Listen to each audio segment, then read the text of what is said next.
Abidjan, une référence internationale. Cette émission vous est présentée par la Sodemi, la porte d'entrée du secteur minier ivoirien. Bonsoir à tous et bienvenue. Si vous nous rejoignez sur NCI, nous sommes dimanche soir et c'est l'heure du grand débat de fin de semaine.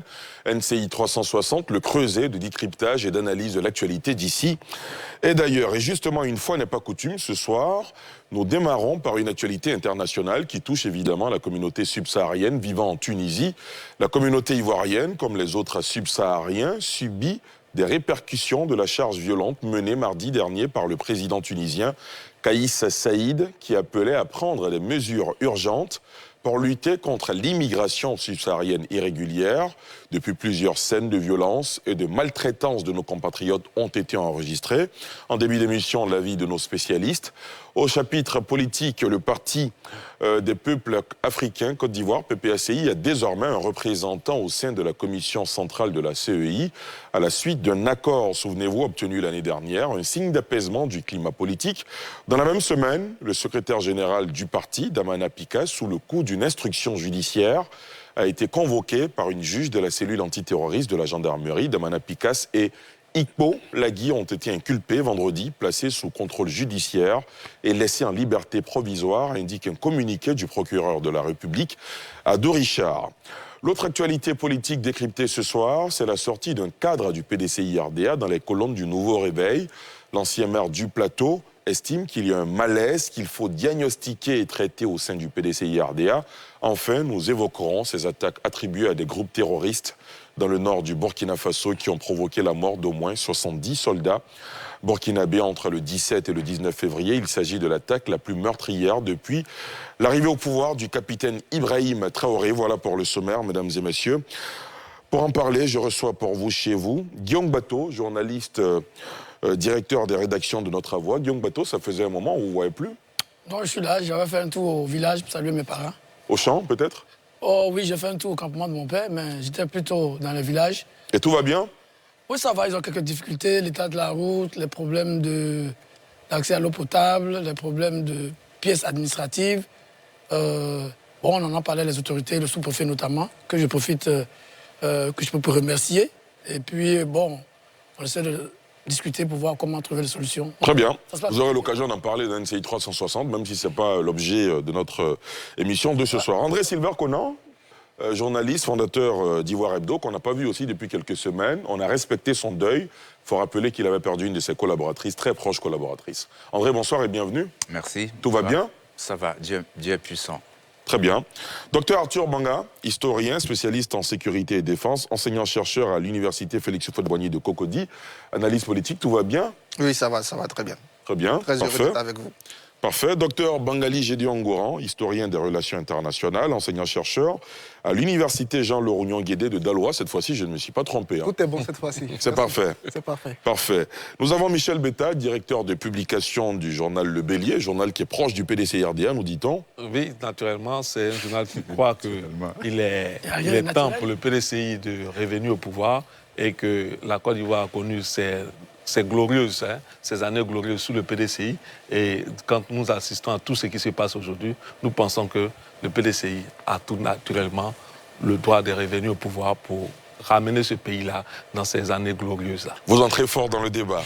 Et c'est parfait. Sylvain Guédé-Debaï, qui est journaliste à Connexion Ivoirienne.net. Bonsoir Sylvain. Bonsoir, cher ami. Merci de nous donner des couleurs ce soir. Vous nous donnez de l'énergie. Écoutez, il faut ça de temps à autre. Et je profite pour vous dire félicitations. Félicitations à l'équipe du NCI qui a remporté avec brio le tournoi de... On en parle en beauté en fin d'émission, ne vous inquiétez pas. Mais l'année prochaine, nous serons tous des... Enfin, ça c'est l'année prochaine. Pour l'instant, NCI va savourer son sacre.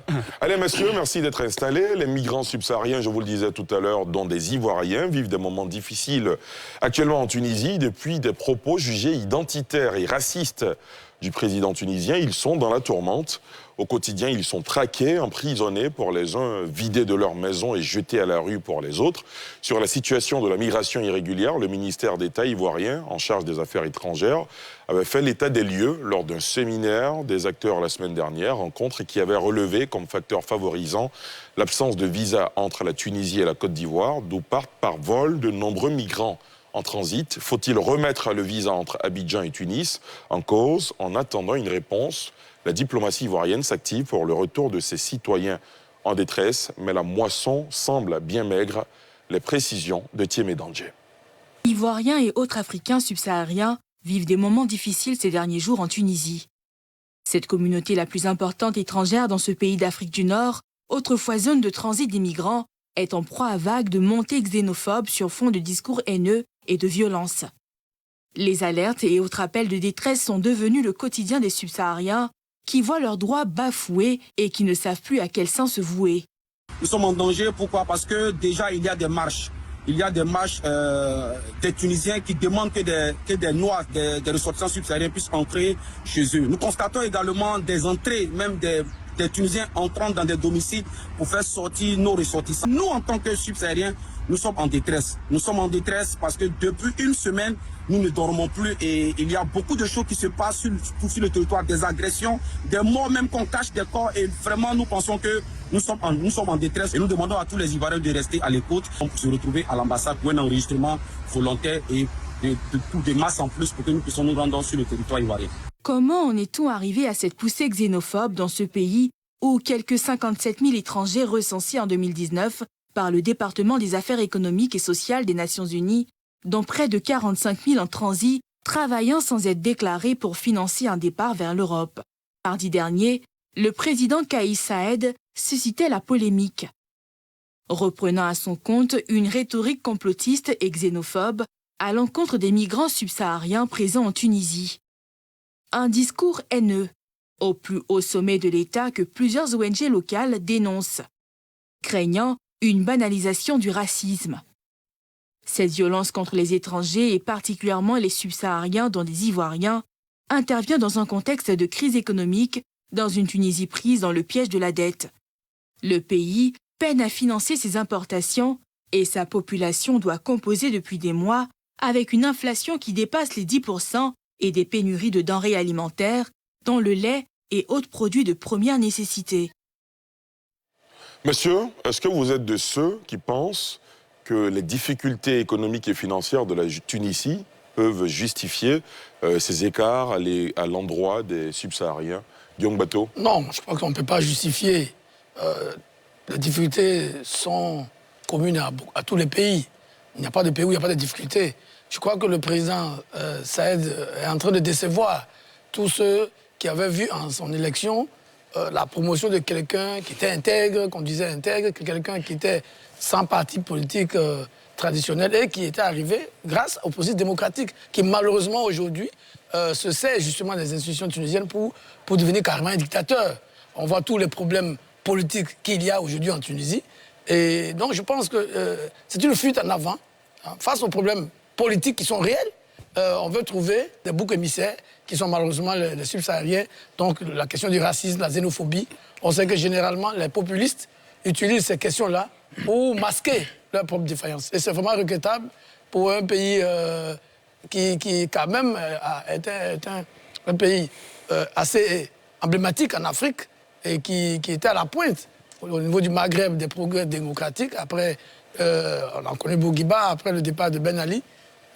Mais c'est regrettable. Il faut seulement que les autorités ivoiriennes, pour ce qui concerne la Côte d'Ivoire, fassent ce qui est en leur pouvoir pour que ceux qui veulent rentrer puissent rentrer et ceux qui ne peuvent pas rentrer, que l'État tunisien puisse assurer la sécurité parce qu'il y a parmi eux de nombreux étudiants qui sont en pleine année scolaire. C'est dommage, c'est regrettable qu'ils soient obligés d'abandonner leurs études pour venir. Et puis après, il faut que l'État, les services de l'État s'organisent pour que le maximum puisse être en sécurité, soit ici, soit dans d'autres pays où ils veulent bien continuer leurs études. Monsieur le spécialiste en histoire, en relations internationales, comment on en arrive à une situation comme celle-là, où au plus haut sommet de l'État, on en appelle à la limite à une pression, à des mesures d'exclusion finalement, Arthur? D'abord, le contexte économique dans un premier temps, et le contexte... Selon Guillaume, ça ne peut pas justifier je ne cette justifie situation. pas, vous me demandez d'expliquer. C'est cela, allez-y. Voilà, donc, c'est deux choses différentes. J'explique et après j'aurai ma position. Le contexte économique, d'une part, la même chose, hein, l'Allemagne de 1933 est une Allemagne qui sort de la crise économique mondiale de 1929, qui est frappée de plein fouet. Et le contexte politique d'autre part. C'est-à-dire aujourd'hui, Kais Saied a suscité beaucoup d'espoir, hein, comme l'a dit Guillaume tout à l'heure, à son élection, mais il s'est arrangé à détricoter tout le système démocratique pour le transformer en dictature. Aujourd'hui, c'est le seul maître à bord. Il y a donc une cassure entre l'électorat et Kais Saied. Pour preuve, les dernières élections législatives n'ont même pas fait 10% de taux de participation. Quand on est dans cette impopularité et qu'en plus on a des situations économiques difficiles, on sort toujours l'argument le plus simpliste, le plus populiste, c'est le complot. Parce qu'au-delà, attention, au-delà même de la question de l'immigration irrégulière, à la limite, ça, on commence à en avoir l'habitude de la part des extrémistes. Ils développent un concept qui a été développé en France par Zemmour, qui est celui du grand remplacement. Il dit justement qu'attention, ce n'est pas que de l'immigration, mais on est en train de transformer la Tunisie pour en faire un pays subsaharien. Donc tout le mépris, tout le racisme qu'on peut entendre chez un président, j'ai envie de dire, de reprendre le titre de cet ouvrage, un président ne devrait pas dire ça, justement, parce qu'il est président de la République. Ça choque. Et ça pose la question aujourd'hui de la construction africaine, de l'intégration africaine. Quand on veut réussir, quand j'entends panafricanisme, intégration africaine, la base de ces concepts, c'est la libre circulation des biens et des personnes. Mais quand on est sur notre espace, on cherche toujours à se mettre des entraves, des visas par-ci, des cartes de séjour par-là, on n'est pas bien parti pour construire l'unité africaine. Revenons à la situation de la Tunisie. Vous estimez que c'est un bouc émissaire, cette situation, pour cacher l'échec du président tunisien? Totalement, totalement. C'est un bouc émissaire face à une situation économique qui dégringole et face à une situation politique qui devient de plus en plus difficile à gérer pour Kais Saied. Regardez les derniers législatifs, c'est 10% de participation. C'est-à-dire qu'aujourd'hui, on a un président qui est défié. Et donc, pour se redonner de la popularité, pour masquer ses échecs dans la gestion de la crise économique, on sort l'étranger. Et l'étranger précis aujourd'hui, qui est le subsaharien, surfant justement. Parce que pendant longtemps, c'était qu'un transit. Aujourd'hui, on veut surfer là-dessus pour se donner de bons airs. Docteur Mangali. Le lien entre le facteur économique et ce qui se passe aujourd'hui en Tunisie ne peut pas être oublié parce que la Tunisie a quand même eu une histoire, disons ces dernières années, qui est l'histoire d'un chaos économique organisé qui a commencé à travers l'adoption de certaines mauvaises habitudes. En 1984, pour faire face aux conséquences du choc pétrolier, le pays a décidé de subventionner des produits de première nécessité. Alors, dans le principe, il était admis que ces subventions-là étaient pour une période et qu'elles allaient être progressivement levées au fur et à mesure que la situation revenait à la normale. Seulement que ces habitudes de subvention sont entrées dans les pratiques des populations et il est devenu difficile pour les régimes qui se sont suivis de les lever, de sorte que la Tunisie s'est retrouvée dans une situation où elle était obligée d'emprunter sur le marché international pour financer les subventions sur le pain, sur le lait, sur l'huile, sur pratiquement tous les produits de première nécessité. Et ce modèle aujourd'hui est arrivé à son point de rupture parce qu'il y a eu 3 chocs essentiels qui ont fait que l'État n'avait plus les moyens de continuer de vivre de cette façon. Bon, il faut donner un chiffre pour qu'on ait une idée. Aujourd'hui, la dette de la Tunisie représente 90% de son PIB. Par comparaison, on sait qu'en Côte d'Ivoire, même avec le taux d'endettement, disons, causé par les chantiers de reconstruction d'après-crise, aujourd'hui, on est en dessous de la barre de 50%. La Tunisie, aujourd'hui, a 90% de taux d'endettement. Et donc, la Banque mondiale, avec laquelle, le FMI plutôt, avec laquelle le pays a négocié un nouveau prêt de 2 milliards pour pouvoir financer, disons, cette habitude de subventionner sa consommation intérieure, a posé comme condition à la Tunisie que pour qu'elle accepte de débloquer, le fonds a été accordé, mais pour qu'elle accepte de débloquer ce fonds, mettre à disposition du gouvernement, il fallait que le gouvernement fasse des réformes pour renoncer à l'habitude de subventionner la consommation intérieure. Alors, en janvier, le président de la Banque centrale de la Tunisie a fait une sortie pour dire que si dans un délai de 3 mois, ce fonds n'était pas débloqué pour recapitaliser l'économie, il annonce que la Tunisie va traverser une période de secousse sociale parce que quand on va lever toutes ces subventions-là, aujourd'hui l'État a levé seulement 30% des subventions, on a déjà un taux d'inflation de 10%. Si l'État lève les 100% des subventions sur tous les produits, ils vont se retrouver facilement à 30% d'inflation. Et donc, du coup, le pain qu'on achetait, par exemple, à 30 dinars, le prix peut se multiplier par 3. Et donc, à la rencontre, sinon à l'orée de cette secousse sociale, le président qui n'a plus de moyens, pour de levier, a jugé qu'il était pour lui préférable de trouver un bouc émissaire et trouver une couche sociale vulnérable sur laquelle tout le monde pouvait taper sans risque de représailles.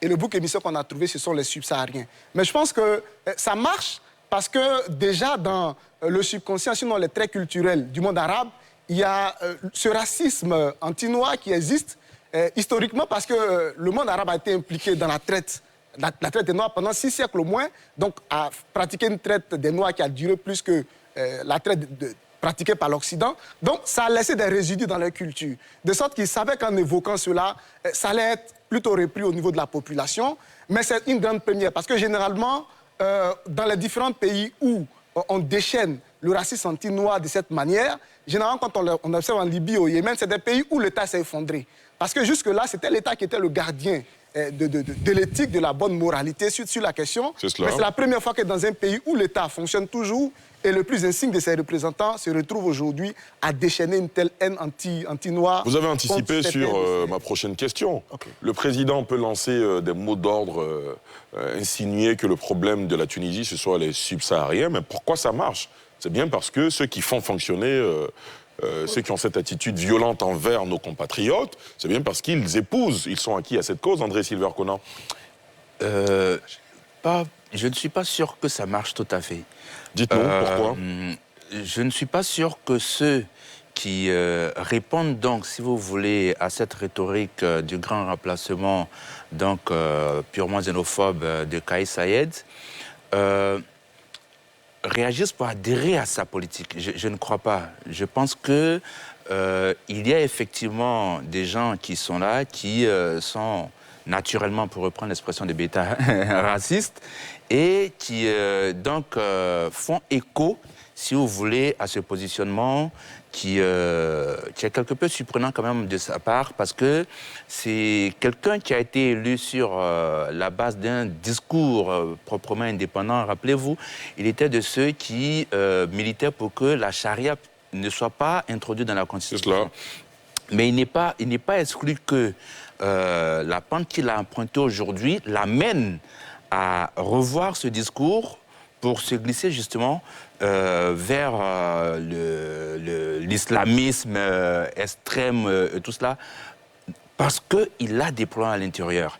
Mais moi, je vous invite à regarder un peu plus près son discours. Il a parlé justement de ce qu'il y a des immigrés illégaux, et c'est vrai, ce n'est pas faux. Comme dans tous les pays. Oui, oui. Tu veux modifier la composition démographique de la Tunisie pour en faire un pays africain. C'est quelque chose qui est passé quelque peu inaperçu. Un pays africain. Ça veut dire que la Tunisie ne se considère pas comme un pays africain. Voilà, il ne se considère même pas comme africain. Vous voyez, mais, et ça, c'était suffisamment assez grave, mais bon, c'est passé quelque peu inaperçu. Mais c'est vrai que l'immigration est réelle, mais je pense qu'il en fait un peu trop quand même. Les chiffres de l'année dernière, c'était à peu près 22 500 migrants. Qui ont été interceptés au large des côtes tunisiennes, et 536 passeurs et organisateurs. Parmi eux, il n'y avait que 21 étrangers. Parce qu'il faut bien comprendre qu'il y a une économie de l'immigration clandestine en Tunisie. Et donc, ce n'est même pas 0,1% de la population. Et le phénomène est concentré dans certaines villes côtières, Sfax, et autres, Zarcis et autres, mais ce n'est pas toute la Tunisie. Donc, sa théorie du grand remplacement ne tient pas.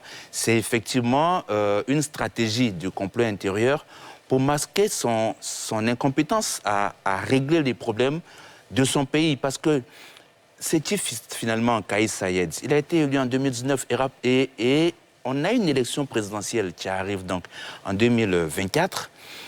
Il a un bilan, mais économique et politique, démocratique, totalement catastrophique. Arthur parlait des 10% de taux de participation aux législatives. Avant cela, il y a eu donc le référendum pour lequel il y a eu à peine 28% de taux de participation. Donc, la population, je vais dire, les électeurs n'adhèrent pas forcément. Ce qui se passe, c'est que il y a effectivement de grands problèmes aujourd'hui en Tunisie. Votre reportage l'a montré. Mais Kais Saied est victime de ce que sont tous les populistes qui arrivent au pouvoir et qui n'avait pas de poste électif auparavant. C'était juste un constitutionnaliste qui a été, si vous voulez, mal élu parce qu'il y a eu des candidats éliminés au départ. Il a profité d'une occasion. Le président Béji Caïd Essebsi était décédé en cours de mandat. Certains d'importants challengers avaient été éliminés. Lui-même, il a eu 18% au premier tour, 72% au second, avec un challenger qui était en prison. Donc, il est arrivé... Pour vous, il est devenu président par défaut? Par défaut. Voilà. Et, c'est fort, non? Non, ce n'est pas fort. Il n'a pas eu le temps de bien asseoir sa vision. Conséquence, la Tunisie aujourd'hui presque au bord de la faillite. Monsieur, nous sommes mis sur les faits accomplis à la limite. J'ai envie de vous demander comment doivent réagir les chefs d'État africains subsahariens dont les peuples sont concernés, dont les citoyens et les concitoyens sont concernés par cette situation. Est-ce qu'il faut, comme certains l'entendent, appliquer une relative réciprocité? Michel Bétard. Moi, je ne crois pas qu'il faille appliquer la réciprocité parce que nos institutions internationales sont claires. Il faut favoriser les échanges entre population et pays. Mais sur ce coup-là, je veux faire rappeler que le président tunisien est un traditionnaliste. Et quand tu abordes cette question-là dans cet angle-là, tu comprends qu'il a plus envie de gagner la masse populaire, qui souvent ne fait pas... Vous voulez dire c'est un conservateur? Conservateur qui surfe sur les discours traditionnalistes, parce que les peuples sont ce qu'ils sont. Hein. Lorsque même on a vu en Afrique du Sud, lorsqu'il y a eu les inflations, il y a eu la cherté de la vie, les gens se sont soulevés contre les étrangers. Et ça existe depuis toujours. C'est-à-dire que lorsqu'il y a un problème dans un pays, les étrangers sont toujours les premiers boucs émissaires. Mais ce qui est regrettable en Tunisie, c'est que c'est le président qui prend le défend. C'est ce qui est regrettable. C'est lui qui aurait pu apaiser les tensions, appeler les uns les autres, à moins se focaliser sur les étrangers, mais c'est lui-même qui enclenche cette haine contre les étrangers, ce qui ne s'est pas vu depuis longtemps. Quand on repense un peu le monde, on voit ça un peu avec les différentes guerres, les différentes guerres mondiales, et puis on se dit, mais ça n'existe plus. Mais quand on voit un président le faire, on est inquiet. Et moi, ce que je veux dire au président africain, c'est surtout, maintenir le dialogue avec ce président-là, pour l'emmener à comprendre que l'Afrique est une. Hein, l'Afrique est une et aujourd'hui, on gagnerait plus à l'unité des Africains pour les échanges, bien sûr, économiques et pour les échanges entre populations. Aujourd'hui, nos étudiants vont beaucoup en Tunisie, c'est parce qu'il y a des universités, il y a des écoles qui offrent de meilleures formations. Moi, je vous entends bien, mais est-ce qu'on n'est pas dans un monde de bisounours? André Silver rappelait tout à l'heure à souhait que dans le discours du président tunisien, il rappelait que le dessein derrière cette immigration importante en Tunisie, c'était d'en faire un pays africain. Ça veut dire qu'il ne se considère pas lui-même comme un pays africain. Vous dites qu'il faut un dialogue Vous avez dit, même interafricain. C'est un peu fort. Hein. Ne pas se considérer comme un pays africain, il est en Afrique. Oui, absolument. Et il a les liens avec tous les autres présidents africains dans les rencontres. Donc le dialogue que vous souhaitez entre pays africains, est-ce que ce dialogue ne va pas tomber dans des oreilles de sourds? Non, pas du tout. Pas du tout. Qu'il ne se considère pas lui-même comme... Lorsqu'il y a un coup d'État, vous voyez les sanctions qui suivent au niveau de l'UA et autres. Moi, je pense qu'ici, il a dérapé et il faut que ses pairs l'interpellent pour qu'il rentre dans la grande ligne. Mais que ses pairs n'appliquent aucune sanction? Non, pas d'appliquer des sanctions, mais la réciprocité, ça ne serait pas la meilleure démarche parce que ça va envenimer encore la situation. Sylvain Guédé-Débaï, c'est votre avis? Oh, pas tout à fait, mais moi, je dirais plutôt que le président tunisien est entré dans une porte qui était déjà enfoncée, c'est-à-dire qu'il n'a fait qu'accompagner une certaine volonté, une certaine opinion tunisienne qui sévissait déjà. Parce que quand la situation économique, je crois que ça a été développé tout à l'heure, quand la situation économique ne va pas bien, il y a tout de suite ces théories du complot et de la tribu assiégée qui émergent.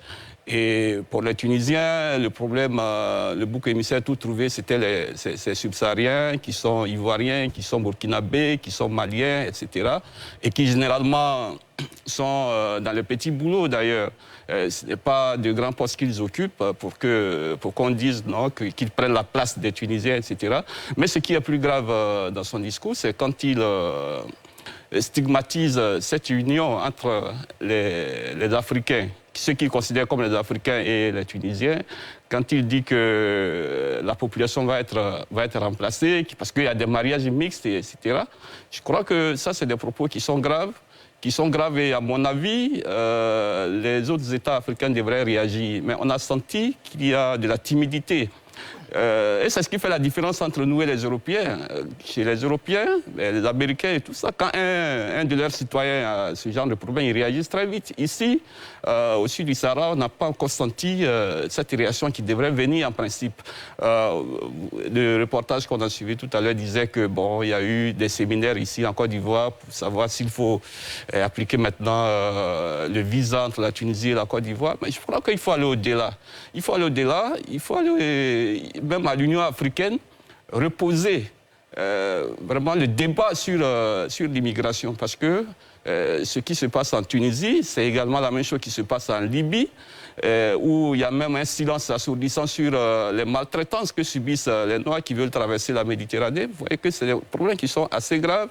Et le président tunisien, je crois qu'il y avait eu une marche où des Tunisiens lui demandent de présenter des excuses publiques, parce que justement, cette assertion-là n'est pas partagée par tous les Tunisiens d'ailleurs. Heureusement.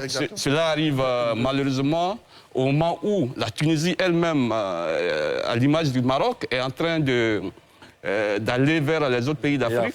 En train de renforcer la coopération sud-sud. La coopération sud-sud. Donc on ne peut pas comprendre que c'est dans cette atmosphère-là que le président reprend des thèses racistes. Très bien. Il y a beaucoup de témoignages. Ce qui se passe en Tunisie, c'est grave.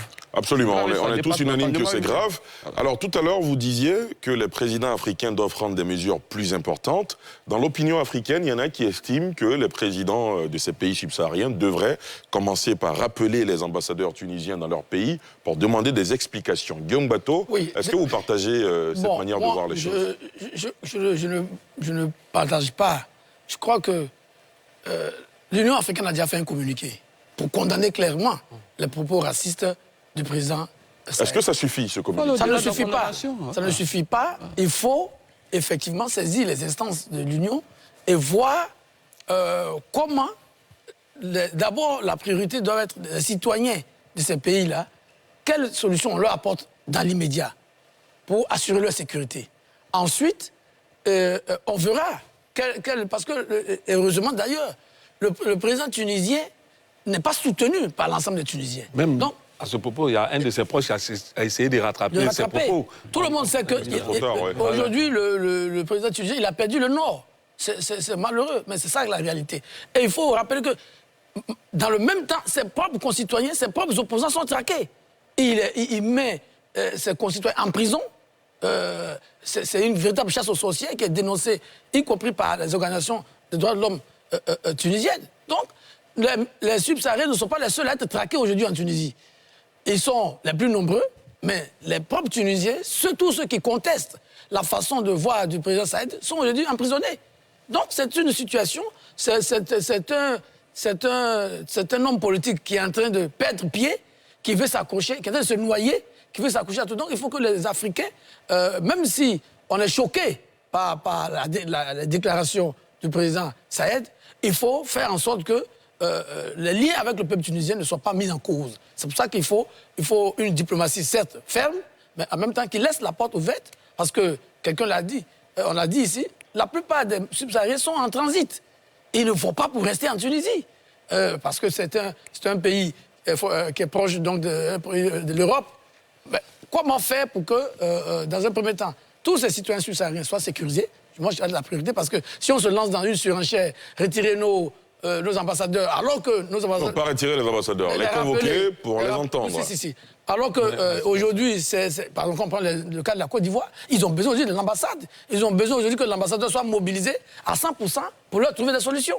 Mais le rappeler aujourd'hui à Abidjan, est-ce que c'est... Non, on sait qu'on ne s'est pas compris. Hein. Il s'agissait d'appeler les ambassadeurs de la Tunisie dans nos pays pour les entendre, pour des explications. Je n'ai pas bien compris. Je pensais qu'il fallait rappeler nos ambassadeurs on n'en est pas encore là. Pour consultation, non. Je pense que les ambassadeurs tunisiens, effectivement, peuvent être convoqués pour leur signifier notre mécontentement. C'est une sorte de pression, non? Absolument. Donc, c'est notre mécontentement il y a eu une réaction de l'Union africaine, mais il faut aller au-delà. Le nouveau président de l'Union africaine doit lui-même prendre des initiatives pour que tous les subsahariens soient sécurisés. Et après, dire clairement au président Saïd que ça ne passe pas comme ça. Il doit même se rendre. Et les ressortissants subsahariens, évidemment, la CEDEAO devait être en première ligne. Est-ce que vous avez l'impression que la CEDEAO est un peu passive sur cette question, André? Bon, je crois que dès lors que l'Union africaine a réagi, la CEDEAO ne trouve plus l'intérêt de le faire. Mais pour moi, il faut bien noter que, quand même, sur les 22 500 migrants qui ont été arrêtés et dont je parlais, il y a quand même 11 000 qui sont originaires d'Afrique subsaharienne. Cela veut dire quoi? Cela veut dire qu'il y a une bonne moitié qui est d'origine maghrébine et tunisienne. Voilà, donc vraiment pour moi, j'ai parlé des 500 à peu près passeurs et organisateurs qui ont été arrêtés, dont seulement 21 étrangers. Il y a une mafia, je le répète, de l'immigration clandestine qui est en Tunisie et qu'il veut occulter en amenant donc... mais pour moi... Je pense qu'il y a une sorte de réciprocité qui est en train de voir le jour. Oui, de voir le jour, mais qui est très subtile, dont on ne parle pas. Je ne citerai pas de pays, mais j'en connais qui commencent à regarder un peu plus les marchés attribués à certaines entreprises tunisiennes. Malheureusement, on risque d'arriver à ce genre de développement. Mais moi, je souhaite quand même qu'on nuance.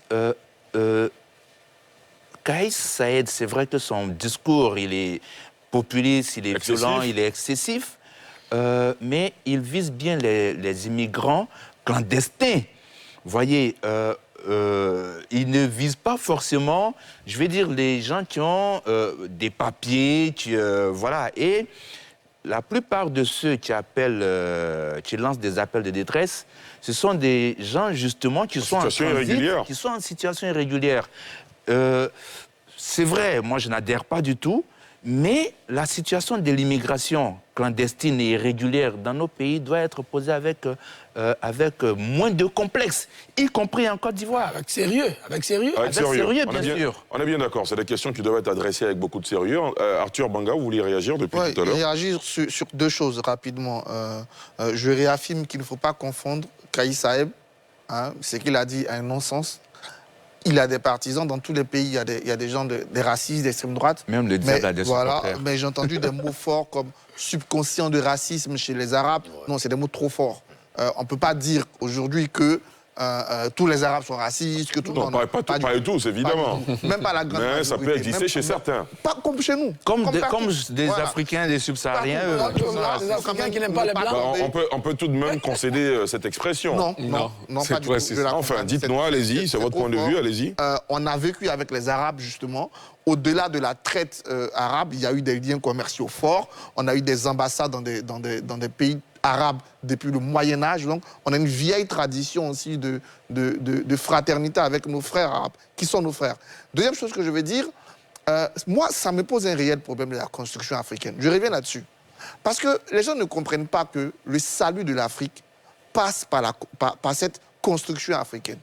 On est dans un monde où ceux qui pèsent sont les gens qui sont en bloc ou énormes. Les deux puissances du monde aujourd'hui, les États-Unis, la Chine. Quand vous voyez l'Europe fait tout justement pour créer ce bloc parce qu'elle sait très bien que la France, l'Allemagne seule dans ce monde ne va pas peser. Mais quand on parle au nom de l'Europe, au nom de ces groupes-là, on devient quelqu'un. Écoutez, on ne peut pas être émergent avec un marché de 20 millions de personnes, ou bien 30 millions de personnes, comme la Côte d'Ivoire. Arrêtons, nous sommes les premiers qui souffrons de ces micro-États. On ne pourra pas revenir à des fédérations comme ça, mais déjà, le minimum, il faut qu'on arrive à le régler. Pour moi, le minimum, comme dans tout espace commun qu'on veut créer, c'est la libre circulation des biens et des personnes.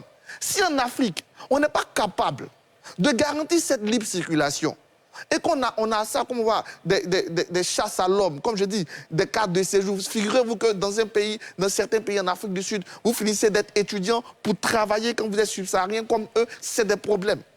Ça, ce n'est pas normal.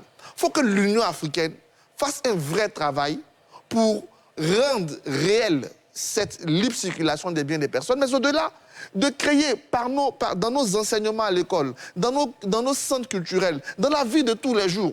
Aujourd'hui, quand tu sors d'Abidjan, rien ne te fait voir que tu es africain. Clairement, rien. Il faut qu'on travaille à insérer dans les consciences, dans le subconscient des jeunes, des enfants, que vous avez un pays, mais vous avez aussi un continent. Que le salut de votre pays, justement, va passer par un continent fort, pas le contraire. Ça s'impose aujourd'hui. La mondialisation ne laisse pas de place aux petits États. Elle ne laisse pas de place aux petits. Et l'Afrique, pris individuellement, nous sommes des petits. C'est ensemble qu'on pourra apaiser. Et ça, si on ne le comprend pas, ce serait vraiment dommage. Monsieur, on fait le débat. Beaucoup de subsahariens vivant en Tunisie nous suivent ce soir sur notamment nos plateformes digitales ou à la télévision. Ceux qui sont dans la détresse se posent la question de savoir, mais qu'est-ce qu'on fait en attendant que nos États réagissent? Qu'est-ce qu'on fait? Est-ce que vous avez des ébauches à leur proposer, docteur Bangali? Alors, la première des choses qu'ils doivent faire, c'est de faire le choix de leur suivi, de leur propre vie, parce que l'opportunité a été offerte par l'ambassade, notamment de la Côte d'Ivoire, de rapatrier les ressortissants qui considéraient qu'ils étaient en situation de danger. Et je pense que la première des choses, c'est déjà de saisir cette main tendue, cette opportunité, parce que c'est vrai qu'il y a une sorte de flambée subite du racisme anti-noir, mais le racisme, ça fait partie, c'est vrai que les amis sur le plateau ne sont pas d'accord, mais ça fait partie de ce qui est habituel dans le vécu quotidien de ces subsahariens. En Tunisie, on a écouté plusieurs de leurs représentants s'exprimer sur la question, mentionnant le fait qu'ils ont été souvent impliqués dans des appels à l'aide de plusieurs compatriotes qui, au quotidien, étaient victimes d'harcèlement, qui vivaient dans des conditions de pression sociale telles que... pour eux, ce qui arrivait n'était pas nouveau. Ils étaient habitués à cela. Pour dire que quand vous arrivez dans un pays, que vous voyez que l'environnement ne se prête pas à votre épanouissement social et qu'il y a un incident comme ça qui vient en quelque sorte augmenter la pression, la première des choses, c'est d'oublier un peu ses ambitions et puis de sauver sa vie.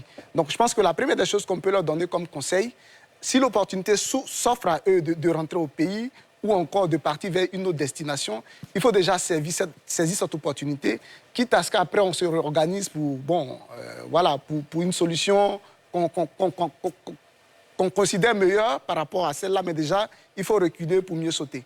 Sylvain? Oui, je pense que vous avez posé la question, qu'est-ce qu'il faut faire en attendant? Je crois que ce qu'il faut faire, c'est ce que nous sommes en train de faire ici. Il faut dénoncer. Il ne faut pas que... c'est l'étape de la dénonciation. Qu'est-ce qu'il faut faire pour les populations? Pour ceux qui sont dans la situation, qui sont sur place en Tunisie. Oui, ceux qui sont sur place en Tunisie, il faut faire connaître la situation. C'est pourquoi je dis qu'il faut en parler pour que, plus que jamais, cela touche les consciences de quelques Tunisiens qui se considèrent encore comme des Africains. Je veux qu'on soit au même pied d'égalité. Hein. Ils sont en danger, pour certains même en danger de mort. Hein. Oui, ils sont en danger de mort. Mais pour le moment, même quand on leur propose le retour au pays, il y en a qui hésitent. Effectivement. Pour le moment, ils n'envisagent pas ça. Ils veulent rester en Tunisie parce que là, ils ont des opportunités. Il y en a même, comme on l'a dit tout à l'heure ici, que c'est généralement un pays qui est considéré comme un pays de transit. Donc, ils nourrissent chaque fois l'espoir de traverser un jour la Méditerranée et de se retrouver en Europe. Donc, ils ne veulent pas revenir. Alors, ce qu'il faut faire... Moi, je suis d'un village... qui a une forte communauté là-bas. Et quand j'ai entendu ce problème, on en parlait. Précisez votre propos. Une forte communauté en Tunisie. Non, je vais parler de Galébré. Ouais. À Galébré, beaucoup de jeunes de Galébré sont en Tunisie. Celui qui a parlé tout à l'heure au nom... Le président, là Anseri Soka. Anseri Soka, oui. Et de la sous-préfecture de Galébré. Il est en situation régulière, lui. Oui, il a même une association là-bas, mais il défend un peu les intérêts de ses concitoyens.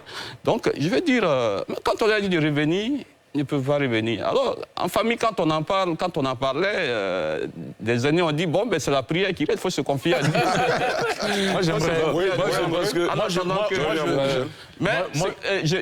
Terminé. Ouais, j'ai fini pour dire que ce qu'ils peuvent faire aujourd'hui, c'est de se regrouper. Attention, hein. De se regrouper, de créer une chaîne de solidarité entre eux et peut-être d'aller vers les organisations de défense des droits humains qui sont tunisiennes et qui épousent bien leur cause aussi. Très bien. Voilà. André Silver? Moi, je dis ils doivent se mettre en règle. C'est malheureux que le problème soit posé de cette façon. Mais l'immigration irrégulière, ce n'est pas une bonne chose. Voilà, moi j'ai fait des études en Tunisie, j'ai fait un MBA en Tunisie. Je ne suis pas victime de ça. Parce que je vais en Tunisie de façon tout à fait régulière. Je vais pour faire des études, voilà. Mais mettons-nous en règle. Quand on sait que dans un pays, il y a des règles à respecter, il faut qu'on puisse les respecter, quand bien même on voudrait qu'il n'y ait pas de restrictions. Donc, ils n'ont qu'à commencer. Très bien. Michel, ensuite, moi, je pense que la meilleure démarche pour tous nos concitoyens qui sont là-bas, c'est de se rapprocher de nos ambassades. Qu'ils se rapprochent de nos ambassades pour recenser, pour faire un profilage de toutes les situations, de tous ceux qui sont en situation irrégulière et comment régler cette question-là. Je pense qu'il faut ouvrir le débat avec les représentants de ces pays-là, du pays hôte, c'est-à-dire la Tunisie, auprès de nos ambassades pour que, en fait, ceux-là soient protégés, leur vie surtout, en attendant qu'on trouve d'autres solutions. Très bien. Arthur? Rapidement, moi, je veux dire, André, quelqu'un qui n'est pas en règle, je veux dire, même le prisonnier, il a des droits. Voilà. Le problème, ce n'est pas qu'on arrête quelqu'un qui n'est pas en règle et qu'on le rapatrie chez lui. Ça, c'est tout à fait normal. Mais quand il est menacé de chez lui, quand il est frappé, quand il est violenté, en ce moment, il est expulsé de son appartement. Voilà, en ce moment, on est dans une violation grave des droits de l'homme. C'est même pas comparable à régulariser ou pas. C'est pas parce que quelqu'un est en situation irrégulière... Non, peut-être que ce qu'il dit, ce serait un premier pas que de régulariser sa situation. Parce que ça vise davantage les clandestins. Non, dans son propos, c'est pas ce qu'il a dit. Il a dit je ne crois pas qu'il disait que ça justifiait. Non, je ne justifie pas. Pour moi, je suis en train de dire, même quand quelqu'un est en situation irrégulière, il a des droits. On est tous d'accord là-dessus. Donc, on ne peut pas demander à quelqu'un, parce que ses droits ne sont pas respectés. On peut lui demander déjà de commencer à se mettre en situation régulière. D'abord, il faut demander qu'on respecte ses droits. Voilà. Ses droits sont même pas respectés. On est d'accord. Ça, c'est la première partie. Il ne peut pas s'approcher de la police. Non, c'est même pas respecté. Il ne peut même pas s'approcher de la police. D'accord. Ça, c'est déjà la base. Après, on pourra discuter de régulariser. Et d'ailleurs, moi, je ris encore quand en Afrique, on demande à un autre Africain de se régulariser. Regardez en Europe. Arthur, on est bien d'accord qu'on n'en est pas encore là. Mais c'est là qu'on doit arriver. On est d'accord. C'est le principal enjeu, mais on n'y est pas encore, Arthur. Donc, il faut déjà respecter les droits des gens, même quand ils sont en situation irrégulière. Très bien. Guillaume, on termine avec vous. Je pense que déjà, la solidarité à laquelle on assiste et le fait que les responsables d'associations dont on a entendu parler tout à l'heure dans votre reportage est une bonne approche. Mais il faut que cette solidarité se fasse pas seulement par pays, mais que tous les pays subsahariens qui sont concernés, je veux dire, par exemple, le Sénégal, le Burkina, le Mali, tout bon. C'est que le Mali, le Burkina, ils ont d'autres chats à fouetter en ce moment, ils ont beaucoup plus de problèmes que nous. Mais je veux dire que déjà, au niveau de... Le Mali a pris des dispositions. Ils ont déjà lancé des rapatriements. Donc c'est une bonne chose. Le Mali et le Burkina également, je crois. Donc il faut que tous ces pays-là déjà se mettent ensemble, déjà leurs citoyens qui sont là-bas se mettent ensemble pour pouvoir s'entraider déjà, pour pouvoir protéger ceux qui sont plus vulnérables par rapport à d'autres et dégager des approches communes, ce serait déjà une première piste de solution. Parce que ce que je veux dire à André, en fait, quand le président dit ça, même ceux qui sont en situation régulière sont menacés. En danger. Parce qu'ils sont noirs. On ne leur demande pas d'avoir leur pièce d'identité. Même les nationalités qui sont noires. Qui sont noirs sont menacés. Voilà, donc on ne leur demande pas leur carte de séjour avant de les agresser. Donc, je ne sais pas si l'information est vérifiée, mais j'ai lu quelque part dans mes recherches que les Tunisiens de peau noire sont inhumés dans un cimetière pour esclaves. Bon, ça reste à voir, à vérifier. Je veux dire que aujourd'hui, il faut que là-bas, ça fait partie des traits. Terminé. Donc ceux qui sont concernés, les victimes et les représentants de ces pays concernés, fassent preuve de solidarité déjà, essaient de trouver des solutions communes.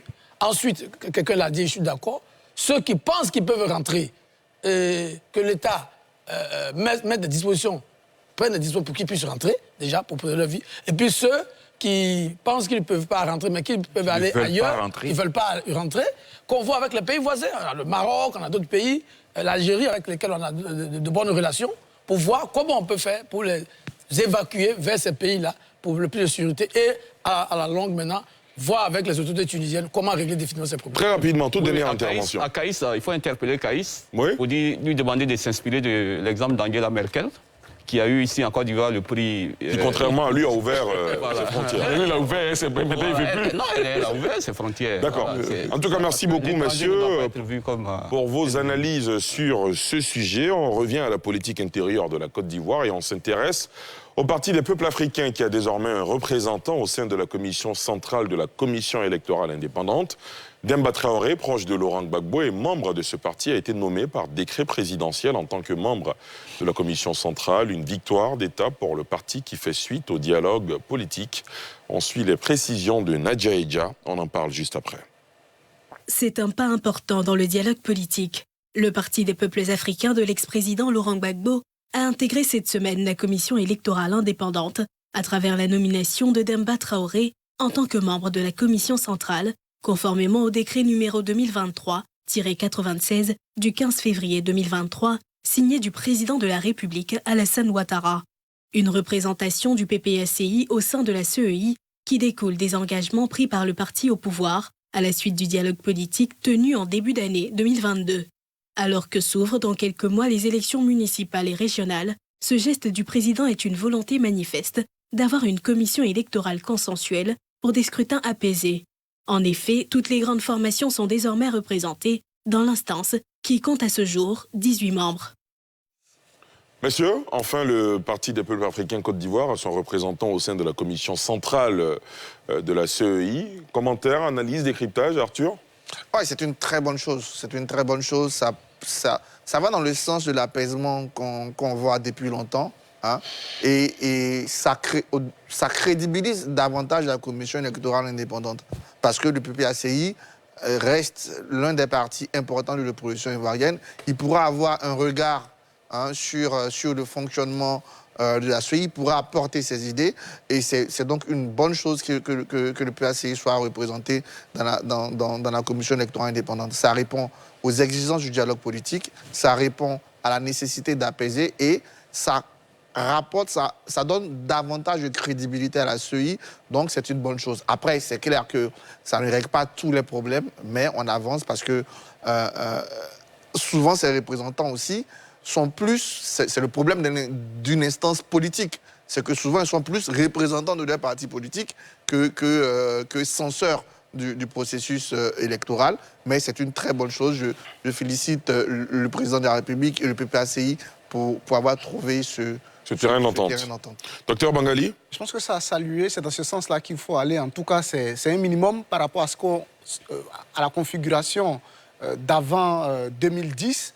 Parce qu'en Côte d'Ivoire, il y a deux structures, je dirais, gardiennes du processus électoral. Il y a le Conseil constitutionnel et la CEI.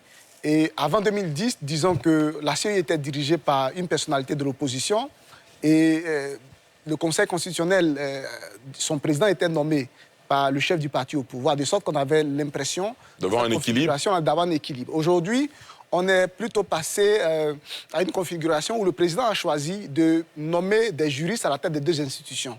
De sorte que finalement, la CEI, qui avant avait été dévolue à une personnalité de l'opposition, aujourd'hui est dirigée par un juriste. Alors donc, ce qui restait, c'est au moins de faire en sorte que les partis d'opposition, en tout cas significatifs, qui sont représentés au Parlement, soient ne serait-ce que présents déjà pour avoir un regard sur ce qui se ferait. Et je pense que c'est vers ça qu'on a évolué. La décision a été prise dans un contexte où le PPACI, après avoir fini de restructurer ses bases, on s'attendait à ce qu'elle monte au créneau en exerçant des pressions, qu'elles soient verbales ou en tout cas par des manifestations dans la rue pour l'exiger. Et donc, le fait que le président fasse la domination maintenant, je pense que ça tombe vraiment au bon moment parce que nous sommes surtout dans une année électorale. Voilà. Michel Betta ? Oui, moi je crois que c'est d'abord à saluer parce que l'entrée du PPACI au sein de la commission électorale indépendante a été souhaitée depuis longtemps, depuis qu'ils sont arrivés dans la scène politique, ils ont voulu intégrer la CEI et aujourd'hui c'est chose faite.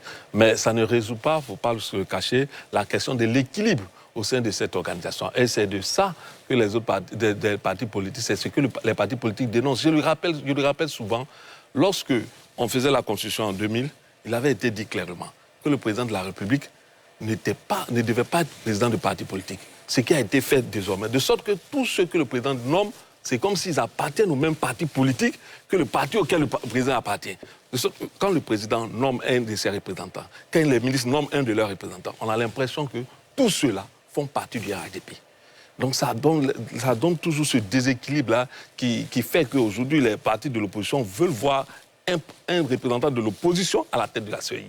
Parce qu'ils se disent que c'est toujours déséquilibré du fait que le politique est encore parti politique et encore en gouvernant. Donc voilà un peu cet équilibre-là qu'il faut penser à essayer d'équilibrer en nommant quelqu'un de l'opposition à la tête de l'organisation, bien qu'il y ait des représentants des partis politiques et du pouvoir. Sylvain? Oui, mais je pense qu'il faut donner cette information. Laquelle? De l'entrée d'un représentant du PPACI à la commission électorale, en nuançant qu'en même temps qu'il est entré, il y a eu un nouveau représentant du parti au pouvoir. Ça, il ne faut pas l'occulter. Ce qui pose toujours le problème de l'équilibre et ce qui nous ramène toujours à une CEI politique. Qui est le représentant du parti au pouvoir qui a fait son entrée? C'est Dan Jules, proche du président Mabrit Ouakus. Très bien. OK, voilà. Dans tous les cas, il y a donc, eu cette entrée-là. Ancien député de Maple. Voilà. Et donc, c'est cela. Moi, ça pose... Donc, pour vous, ça annihile un peu l'équilibre Oui, tout à fait. On est passé de 16 à 18 membres, mais la commission reste dominée par les proches du parti au pouvoir. Et bon, pour le moment, c'est la CEI que nous avons. C'est cette CEI de crise qui a été inspirée par la crise ivoirienne que nous avons encore. Mais, à mon avis, ce n'est pas de cette CEI-là que la Côte d'Ivoire a besoin. On a besoin d'une CEI qui est véritablement indépendante et qui puisse rassurer, à gauche comme à droite, tous les Ivoiriens, parce que... Comment on l'a indépendant? Est-ce que ça va arriver un jour? Non, ça va arriver. Tout le monde d'accord. On espère que ça va arriver parce que c'est une nécessité. C'est une exigence même démocratique. Parce que quand on regarde un peu ce qui s'est passé derrière nous, la crise est venue de cette CEI-là. Parce qu'il y avait une contestation, est-ce que les résultats qui ont été donnés n'ont pas été consolidés, etc. Quand des gens sont des représentants des partis politiques dans une commission électorale, pour qui ils travaillent? On nous dit que, bon, quand ils arrivent là-bas, ils se départisent leur manteau de partisans, mais à la réalité, ils travaillent pour leur parti politique et c'est ce qui amène toujours la crise. Je crois qu'on arrivera à une situation où un jour, on lancera un appel à candidature pour que des experts des questions électorales puissent diriger cette commission-là. C'est ça qui peut vraiment nous tranquilliser. Je veux rêver avec vous. Oui, moi je pense que ce rêve-là est perdu. Très bien. André? L'appel à candidature n'est pas forcément une sorte de catharsis. On a vu les représentants, les directeurs généraux qui avaient été démis, pour lesquels on avait lancé un appel à candidature. Aujourd'hui, il y a encore... bon, bref. Mais au moins... Donc, non, moi, je suis un partisan, effectivement, d'une commission électorale indépendante, comme au Ghana, avec des gens véritablement indépendants, qui ne sont pas issus des partis politiques, qui sont des experts électoraux, qu'on prend pour leur expertise et tout cela. Bon, je note que ça a mis quand même un peu de temps avant que cette décision ne soit prise, alors que le PPACI avait déjà donné, si vous voulez, le nom de son représentant au gouvernement. Tout cela participe du fait que la CEI n'est pas véritablement indépendante parce que vous voyez que c'était la décision souveraine du président qui a pris cette décision quand il le voulait, alors que la décision aurait pu tomber depuis un bon bout de temps. Moi, je pense que tout ce qu'on souhaite, c'est qu'il n'y ait pas de représentant d'un parti politique ou bien d'une organisation qui aille déchirer des PV là-bas. On souhaite vraiment que les gens puissent assumer leur indépendance. Voilà. Ils ont été nommés, c'est vrai,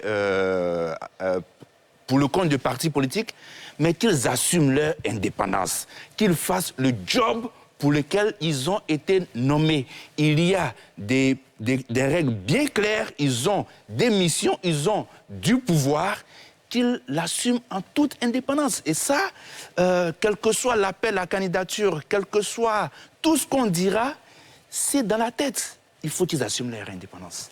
Guillaume? Oui. Bon, d'abord, pour ce qui est des 2 membres qui ont été nommés, c'était acté.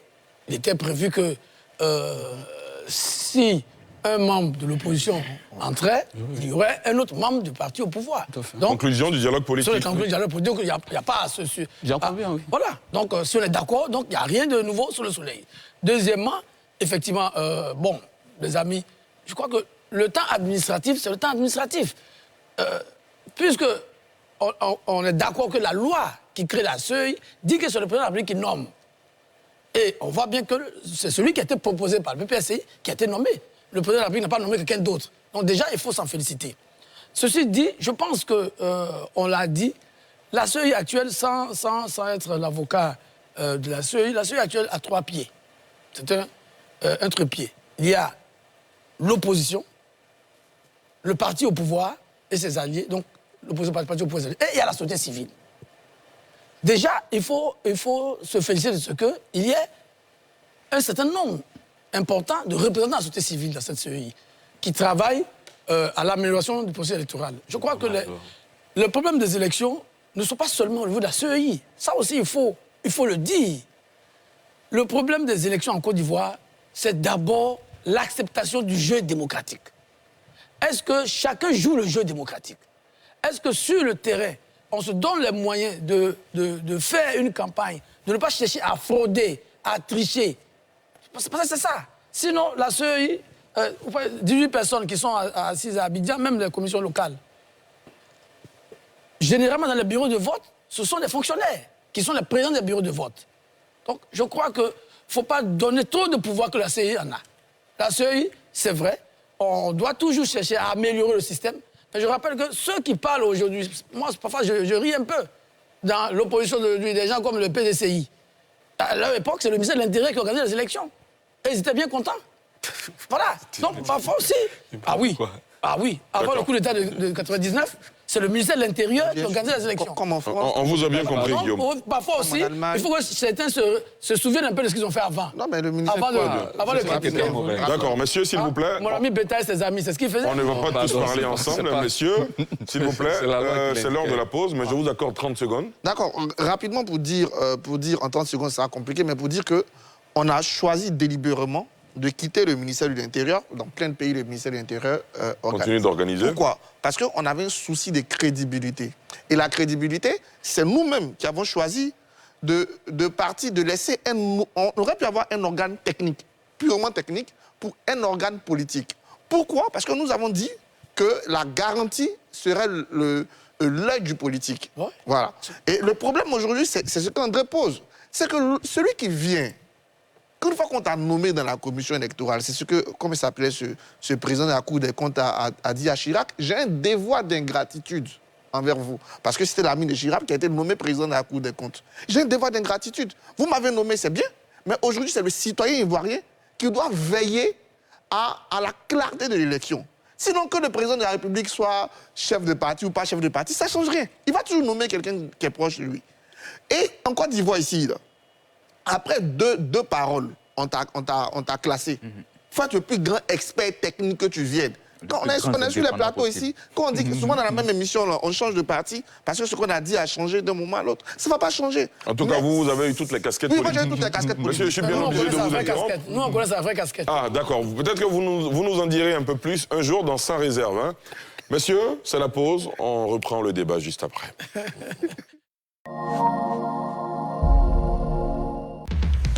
Le port d'Abidjan est le poumon de l'économie ivoirienne. Depuis 2012, il est en travaux pour agrandir le canal de Vridi, moderniser le terminal à pêche, construire un terminal roulier, un second terminal à conteneurs, un terminal céréalier et réaliser 40 hectares supplémentaires de terrains industriels. Conforme aux standards internationaux, il est certifié aux normes qualité ISO 9001, environnemental ISO 14001 et de sûreté SPS. Le port d'Abidjan est le leader de l'Afrique de l'Ouest. Port autonome d'Abidjan, une référence internationale. Depuis 1962, la SODEMI, Société pour le développement minier de Côte d'Ivoire, a développé une solide expertise en matière de recherche et ingénierie minière. Ses missions, exécuter les programmes de recherche géologique et minérale, participer à la mise en valeur des découvertes et à l'exploitation des gisements. Pour plus d'infos, www.sodemi.ci, email, info@sodemi.ci, téléphone, 27 22 22 01 00, 27 22 22 01 24. SODEMI, 60 ans d'engagement au service du développement minier de la Côte d'Ivoire. Orange Business Live, votre rendez-vous Figital est à sa 12e édition. Thème, quelle incidence des avancées technologiques sur la performance économique des entreprises et de la société. Didier Cla, directeur Orange Business et Broadband. Rosemonde Quadio, directrice adjointe vente B2B. Ferdinand Tra, directeur adjoint qualité et performance. Amadou Ouattara, directeur adjoint Broadband Fixe, vous donne rendez-vous le jeudi 2 mars 2023 à partir de 10h GMT sur Livestorm pour comprendre l'impact des nouvelles technologies sur la performance de votre entreprise. Inscription sur le compte LinkedIn Orange Business Côte d'Ivoire. Orange. Dans la peau d'un caïd, enfin disponible sur la plateforme de cinéma www.afrocinéstream.com. La dot, c'est pour la semaine prochaine. L'argent n'est pas un problème. Christopher, ce n'est pas possible. Toi, tu vas pas mourir sans raboucher mon jeton.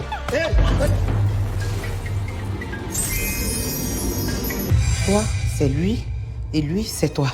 J'ai ma dot dans une semaine. Il va falloir que vous restiez ensemble le temps que je trouve une solution. À l'aide de votre smartphone, votre tablette ou de votre télé, regardez votre film en allant sur afrocinéstream.com. Je pensais qu'il fallait payer après le travail. On pense pas comme ça ici, madame. No money, no job.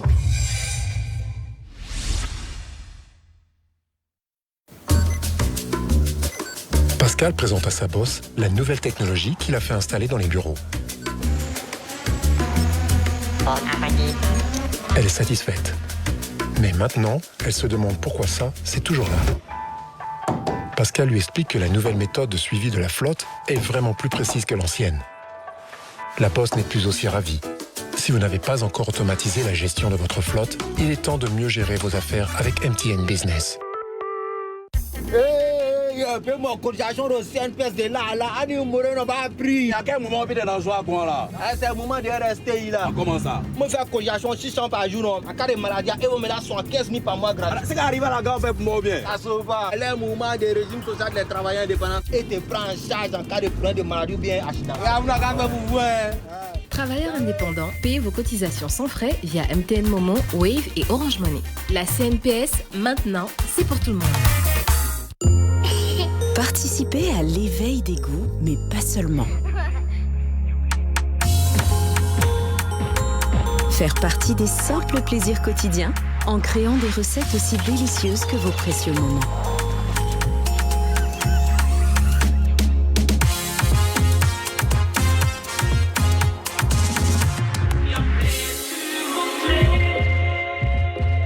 Sélectionnez avec joie les bons ingrédients pour vous laisser apprécier la qualité gourmande. Rendre unique ces instants aux multiples saveurs. Touche de petits bonheurs que vous aimez.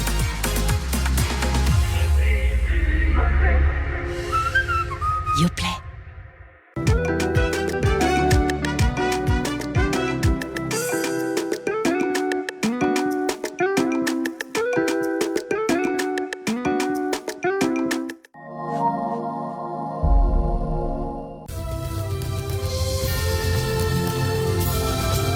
Autonome d'Abidjan, une référence internationale. La Sodemi, la porte d'entrée du secteur minier ivoirien. Retour sur le plateau de NCI 360. Dans la première partie de cette émission, nous avons évoqué la situation des subsahariens en Tunisie et ensuite l'entrée d'un membre du Parti des peuples africains, le PPACI, au sein de la commission centrale de la commission électorale indépendante. Dans la même semaine, cette semaine donc, le secrétaire général du Parti des peuples africains Côte d'Ivoire, Damana Pika, sous le coup d'une instruction judiciaire, a été convoqué par une juge de la cellule antiterroriste de la gendarmerie. Damana Picas et Ikpo Lagui ont été inculpés vendredi, placés sous contrôle judiciaire et laissés en liberté provisoire, indique un communiqué du procureur de la République Ado Richard. Très rapidement, monsieur, que vous inspire cette actualité? Arthur Banga. Bon, moi, j'ai le principe de ne pas commenter les décisions de justice. Je remarque quand même deux choses. C'est qu'il y a finalement plein d'hommes politiques qui sont dans cette situation-là, qui sont... C'est ça, sous mandat de contrôle judiciaire, Gikawe, Indri Narcisse, aujourd'hui Damana Picas, etc. La deuxième chose que je veux dire, c'est que la justice, elle a besoin de donner le sentiment de crédibilité. Ouais, et ça, c'est très important, qu'elle donne un sentiment de crédibilité. Et souvent, ces agendas cassent un peu cette dynamique-là. Le PPACI avait bien raison de le dire. On a l'impression que quand on se reprend, quand on fait des meetings, celui qui anime nos meetings est sous pression judiciaire. Donc moi, je respecte l'indépendance de la justice, J'ai confiance à la justice du Côte d'Ivoire. D'ailleurs, comme je l'ai dit, je n'aime pas commenter les décisions de justice, mais j'attire quand même l'attention sur ces deux faits. André? Alors, moi, je prends les deux communiqués. Le communiqué du procureur qui dit qu'il y a des éléments de l'enquête qui laissent croire à l'implication des sieurs Damana Picasse et Iqbo Lagui. Je cite le communiqué. Le communiqué n'est pas très clair. Voilà. Des éléments de l'enquête laissent croire. Je pense que ça aurait pu être un peu plus précis. Le communiqué du procureur ne nous dit même pas pourquoi ils ont été inculpés. Voilà, atteinte à l'autorité de l'État. Il faut rappeler que l'information se poursuit. Terrorisme. L'information judiciaire se poursuit. Oui, mais ce premier communiqué, pour ma part, m'a laissé un peu sur ma faim, d'autant qu'il faut bien comprendre, les faits allégués remontent à avril 2021. Donc, il y a de cela près de deux ans. Alors, pendant tout ce temps, est-ce que la justice avait quelque chose contre Damana Picasse? C'est maintenant donc que, parce que je rappelle que cette attaque d'Anokwa Kouté, qui avait été présentée à son temps comme l'attaque d'un Dautré par la presse, dès les premiers jours, il y a eu 26 personnes qui avaient été inculpées. Cela veut dire que là, le procureur nous parle de 31 personnes. Cela veut dire que l'instruction court depuis près de 2 ans. Pourquoi c'est maintenant que Damana Picasse est convoqué? De l'autre côté, j'ai lu aussi le communiqué du PPACI et ça m'a encore aussi laissé sur ma faim. Parce que, vous voyez, le communiqué du PPACI se félicite que le secrétaire général du parti et le camarade Iqbo Lago n'aient pas été placés sous mandat de dépôt. Et le communiqué, si vous le réalisez bien, ne condamne même pas. Le communiqué parle d'étonnement. Et ne condamne pas, la convocation et l'inculpation de son secrétaire général. C'est quand même le secrétaire général du PPACI. Et l'autre aspect dans ce communiqué du PPACI qui m'a interpellé, c'est que le parti demande donc que la justice accompagne le processus de décrispation. Vous voyez, cela veut dire quoi? D'un côté, on n'a peut-être pas suffisamment d'éléments contre Damana Picasse, et de l'autre, on craint qu'il y ait des éléments contre Damana Picasse. Donc, c'est vraiment... j'avoue que ce dossier-là, j'ai l'impression qu'il y a quelque chose, une sorte de danse de sorcier. Je sais pas, un petit arrangement, peut-être que Damana Picasse... vraiment, pour moi, il y a une sorte de petit deal quelque part, là, et les prochains jours, certainement, nous permettront de mieux comprendre les choses. Guillaume? Oui, je pense que c'est déjà une bonne chose qu'il n'ait pas été mis sous mandat de dépôt et qu'il soit laissé en liberté provisoire.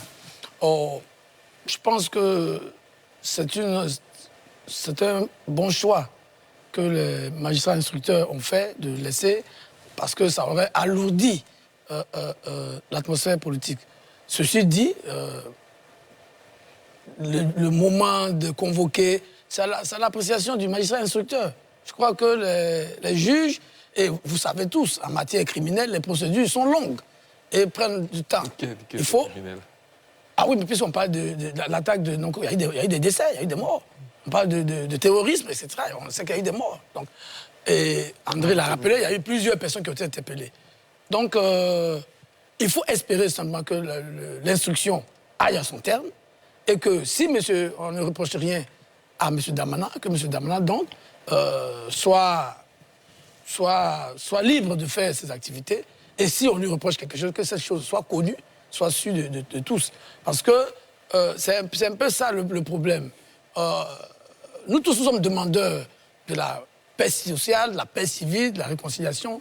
Il n'est pas bon, c'est vrai que les hommes politiques se retrouvent devant les tribunaux pour des problèmes, mais en même temps, on ne peut pas empêcher les magistrats de faire leur travail.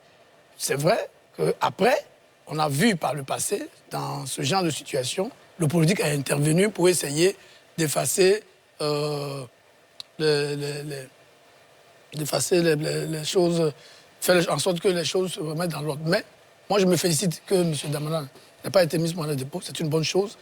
Il faut seulement espérer que la procédure va s'accélérer, prendre fin, pour que toutes ces personnes qui sont interpellés ou du moins sont appelés par la justice puissent connaître définitivement leur sort. Ceci dit, je l'ai toujours dit, il faut que nous puissions vraiment solder définitivement ces crises-là, les conséquences des crises que nous avons connues, pour que la politique redevienne normale, comme dans un pays pas normal, je veux dire. Donc, c'est bon, mais il faut que les magistrats, eux aussi, aient l'habitude de communiquer sur les dossiers, même si c'est vrai que l'instruction est toujours secrète. Très bien. Docteur Bangali? Oui, ce que je peux dire rapidement, c'est que généralement, l'interférence du judiciaire dans le jeu politique prête toujours à interprétation. Et dans le cas d'espèce, cette interprétation est justifiée dans la mesure où il y a un timing de la convocation de cet acteur judiciaire-là qui donne l'impression que finalement la justice est activée pour faire taire un personnage du premier plan d'un parti d'opposition qui, dans la même semaine, a eu à tenir des propos qui ont été interprétés par le parti au pouvoir comme des menaces à mots voilés. Et le fait que dans la même semaine, automatiquement, ils reçoivent la convocation et qu'ils se retrouvent à rendre compte devant les autorités judiciaires pour des faits qui s'apparentent, disons, les menaces ne disent pas clairement quand ils demandent à ses partisans, aux partisans de son parti de se tenir prêts au mot d'ordre. Ça ne s'apparente pas forcément aux faits qui sont allégués par la procédure qui a été engagée. Mais on fait tout de suite le lien et forcément, de ce côté-là, en tout cas du côté de l'opposition, la vie est claire qu'on a activé, on a actionné la justice, donnant l'impression que finalement la justice dans le jeu politique ivoirien est devenue comme une sorte de chicotte que le pouvoir brandit chaque fois qu'il se sent un peu contrarié par des opinions émises par les partis d'opposition. Et je pense que du fait de ce timing-là, du mauvais timing de sa convocation, finalement, c'est comme si la justice elle-même se faisait une mauvaise publicité. Une mauvaise publicité dont elle aurait pu se passer, je pense. Michel? Oui, moi je suis d'avis avec le docteur parce que faut le dire que Damana a tenu un meeting le samedi. Et c'est à partir de lundi, si j'ai bonne mémoire, que sa convocation lui est parvenue. Donc, dans le meeting, il disait, entre autres, que le PPACI n'accepterait pas qu'il n'y ait pas de représentants au sein de la CEI et que cela tardait et qu'il demandait aux ses militants de se tenir prêts pour toute autre action. Donc je dis que ça sonnait comme un appel à la révolte. Et dès ce moment-là, Damana reçoit une convocation. On est en même de se poser la question, mais qu'est-ce qui a motivé en même temps que ce timing-là entre le meeting et la convocation? Mais bon, la justice est autonome, mais la justice, elle a ses décisions, elle a elle-même ses lois. Mais moi, je dis souvent qu'il faut éviter. Il faut éviter de donner trop d'aura à quelqu'un en voulant le presser judiciairement. Damana est la première personnalité au sein du PPACI qui est convoquée comme ça après un meeting. Donc ça peut donner l'impression que c'est sur lui que s'accentue la pression du pouvoir pour l'emmener à ce terme. Et ça ne fait que grandir la personne, et ça lui donne encore plus d'aura auprès de ses partisans. Pour moi, je pense que la Côte d'Ivoire n'en a plus besoin. On a souffert pendant longtemps de ces crises qui nous ont donné l'impression que les hommes politiques sont traqués quand ils disent des propos qui sont différents de ce que le pouvoir veut entendre. Et ça nous a laissé sous les traits de tout ce que nous avons connu, les crises, les rébellions et tout. Aujourd'hui, il faut éviter que la justice, on ait l'impression que la justice est dirigée contre certains hommes politiques pour donner l'impression que c'est en lui en feu. Parce que Damana, il ne faut pas se le cacher. Souvent, quand on a l'impression, on dit c'est par lui la crise est survenue. Donc, peut-être qu'aujourd'hui encore, la crise ne surviendra pas lui. Très bien. Sylvain? Oui, je crois que effectivement, comme l'a dit le docteur Bangali, c'est le timing avec lequel Damana est convoqué devant la justice qui intrigue ici. Parce que de toute façon, c'est le procureur qui a l'opportunité de poursuite et tout le monde est justiciable. Tout le monde peut passer devant un tribunal si le procureur estime qu'il y a des éléments. Et c'est d'autant plus normal que le PPACI lui-même a fait son communiqué pour dire que son secrétaire général, qui n'a rien à se reprocher, se présentera effectivement devant la justice. Et il y est allé. Bien entendu, ici, comme nous sommes dans la sphère politique, il y a eu le soutien de ces militants qui ont été quand même réveillés par cette convocation inattendue. Alors, le tout pour dire que finalement, on se demande bien, puisque le procureur, il est lié au pouvoir directement, donc il faut y voir forcément la main du pouvoir. Qu'est-ce qu'on voudrait dire? Quel est le message qu'on voudrait passer? Est-ce que on voudrait... On pourrait vous rétorquer que le pouvoir judiciaire est indépendant du pouvoir politique. Mais dans notre système, le pouvoir judiciaire n'est pas si indépendant que ça. Il y a quand même... Bon, je vous laisse la responsabilité de votre assertion. Qui représente le ministère public. dépend directement du ministère public. Voilà, le ministère public. Voilà. Donc, à tout moment, le procureur peut agir, mais ce que nous constatons ici, c'est cela. Un premier meeting à Bobo, le 11 février, un deuxième le 18 et un troisième le 19, avec des propos quand même que n'ont pas voulu entendre ceux d'en face. Je peux parler du RHDP parce que ces propos ont été fortement critiqués et c'est à la suite que cette convocation arrive. Et dans la convocation, effectivement, c'est des faits qui se rapportent à 2021. Et PICAS qui arrive en Côte d'Ivoire en mai 2021 et les faits remontent à mars 2021. C'est-à-dire qu'au moment où il est en train de préparer son arrivée en Côte d'Ivoire, lui, il attaque... C'est pas impossible. Il attaque un camp militaire peut-être pour rentrer... D'accord. Monsieur, on doit passer au prochain sujet. C'est quand même ça. Est-ce que cela voudrait dire qu'on veut prêter des mots à l'opposition, qu'on veut choisir les mots que doivent dire les opposants? Est-ce qu'on voudrait dire que en Côte d'Ivoire, c'est seulement ceux qui sont au pouvoir qui peuvent dire des choses contre les gens de l'opposition et l'opposition va se taire? Est-ce que c'est cela? Moi, je crois qu'on doit être, quelqu'un l'a dit tout à l'heure, dans une sorte de normalisation de la vie politique maintenant, où l'opposition critique et fait ses propositions et le pouvoir aussi défend son bilan. Moi, j'ai été bien amusé, j'ai aimé cette diatribe entre Katina et puis un jeune leader. Pas aimer les diatribes, c'est pas... Un jeune leader du RHDP à Bouaké, quand Katina dit que le pouvoir s'endette, le pouvoir endette le pays, et lui, il répond là-bas que c'est parce que les bailleurs de fonds ont confiance en Ouattara. Quand il regarde la tête de Ouattara, bon, c'est quelqu'un qui est crédible, donc on peut lui donner de l'argent. D'accord. C'est de cela qu'on a besoin. Très bien. Et chacun défend ses idées. Je crois qu'il faut laisser les gens s'exprimer. Et aujourd'hui, on a mis une sorte d'épée de Damoclès sur PICAS. Bon. Est-ce que ça peut le discipliner? Mais on a vu qu'à Yopougon, il est resté égal à lui-même, même si cette fois-ci, il y a eu un changement de ton dans son discours. Monsieur, s'il vous plaît. Alors, si vous pouvez intervenir en 15 secondes chacun, ce serait très bien, parce qu'on est obligé, au pas de course, d'aborder le prochain sujet. Moi, rapidement... en deux phrases, vraiment. En deux phrases. J'ai parlé de l'agenda, mais il faut bien comprendre aussi que l'homme politique est justiciable.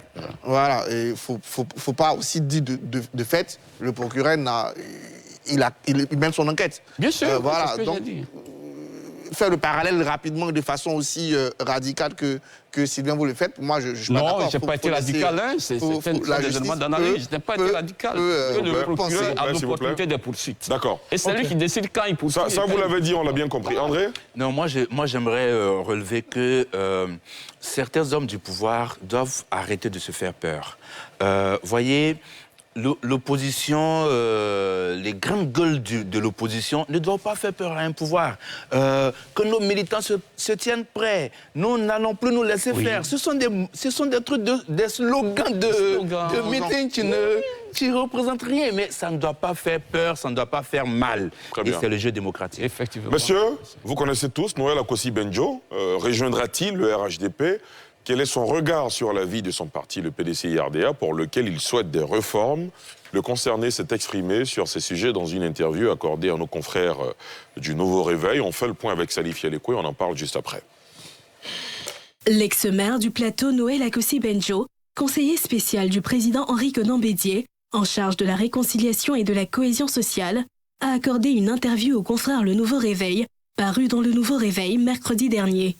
Occasion pour lui de se prononcer sur plusieurs sujets, notamment les rumeurs d'adhésion au RHDP, et passer en revue l'actualité politique nationale, notamment les défections au sein de sa formation politique, le PDCI-RDA, au profit du RHDP, le parti au pouvoir. Il aborde par ailleurs l'alliance PDCI-PPACI et l'avenir de son parti. J'ai toujours assumé mes choix et mes positions. Ils sont ancrés dans des valeurs qui me sont chères, héritées de mes devanciers aussi bien au plan politique qu'au plan professionnel. Mon engagement continu et sans faille pour le PDCI-RDA m'a valu d'être revoqué de mon poste de président du conseil d'administration de la CIR, de mon poste de maire, de passer 3 ans en exil loin de ma famille politique et des miens. Quand je rentre, c'est pour continuer mon combat pour la renaissance du PDCI-RDA. Je suis au PDCI-RDA, je reste au PDCI-RDA.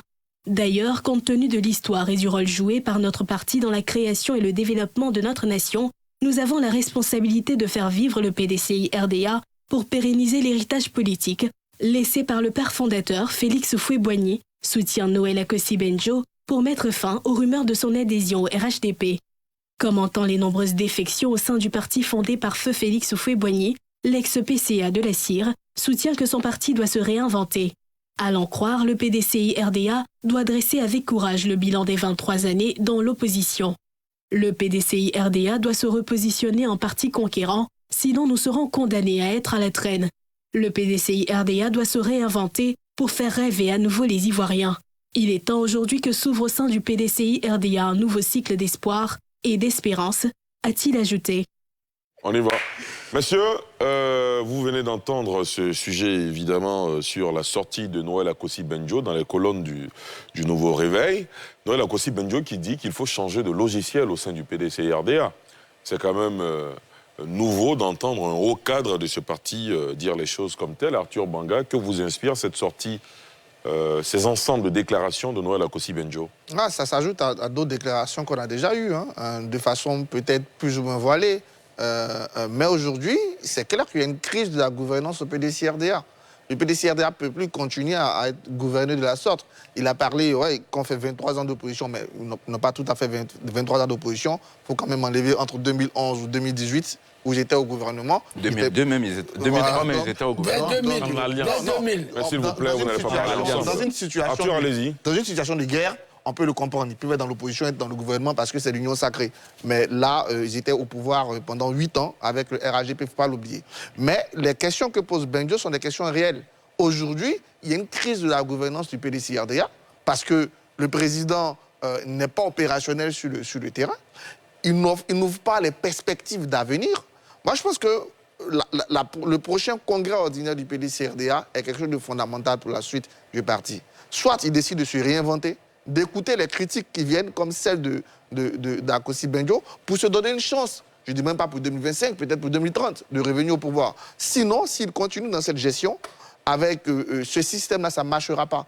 Pour moi, on peut même garder, le PDC peut même garder Henri Konan Bédié président, il n'y a pas de souci, mais déjà, il doit donner, dès le congrès, ouvrir la bataille pour la candidature et réorganiser son organigramme de telle sorte à avoir plus de pouvoir et plus de dynamisme autour de lui. Parce que lui n'a plus le dynamisme. Il a peut-être l'expérience, la sagesse, la force, mais il faut du dynamisme pour que le PDCI-RDA parte de l'avant. Et surtout, il faut ouvrir la candidature sans lui, parce que sinon, pour moi, c'est défaite assurée.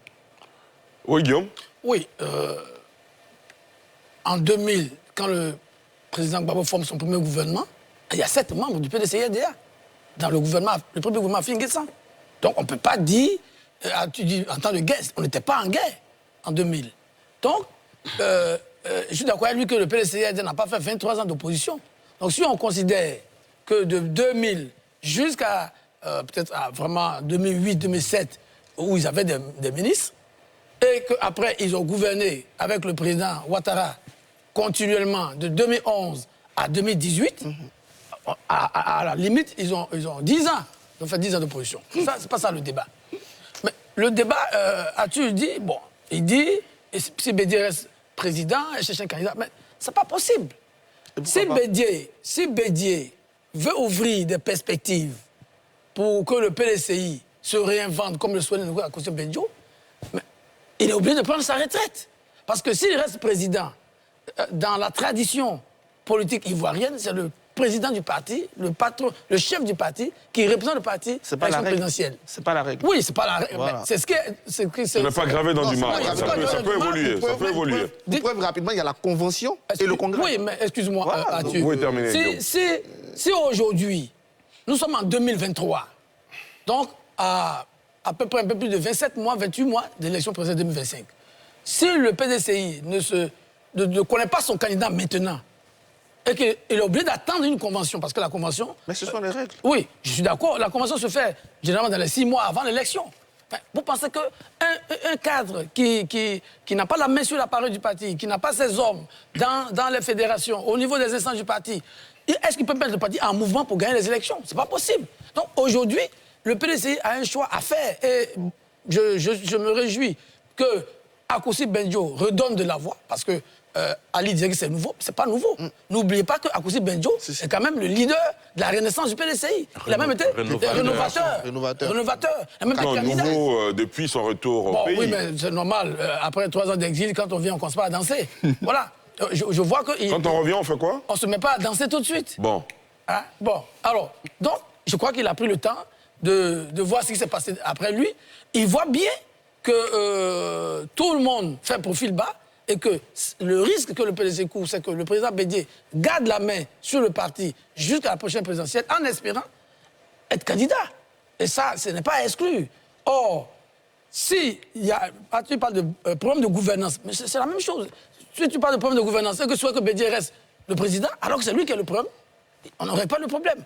Aujourd'hui, je pense que le président Bédié a beaucoup donné à la Côte d'Ivoire.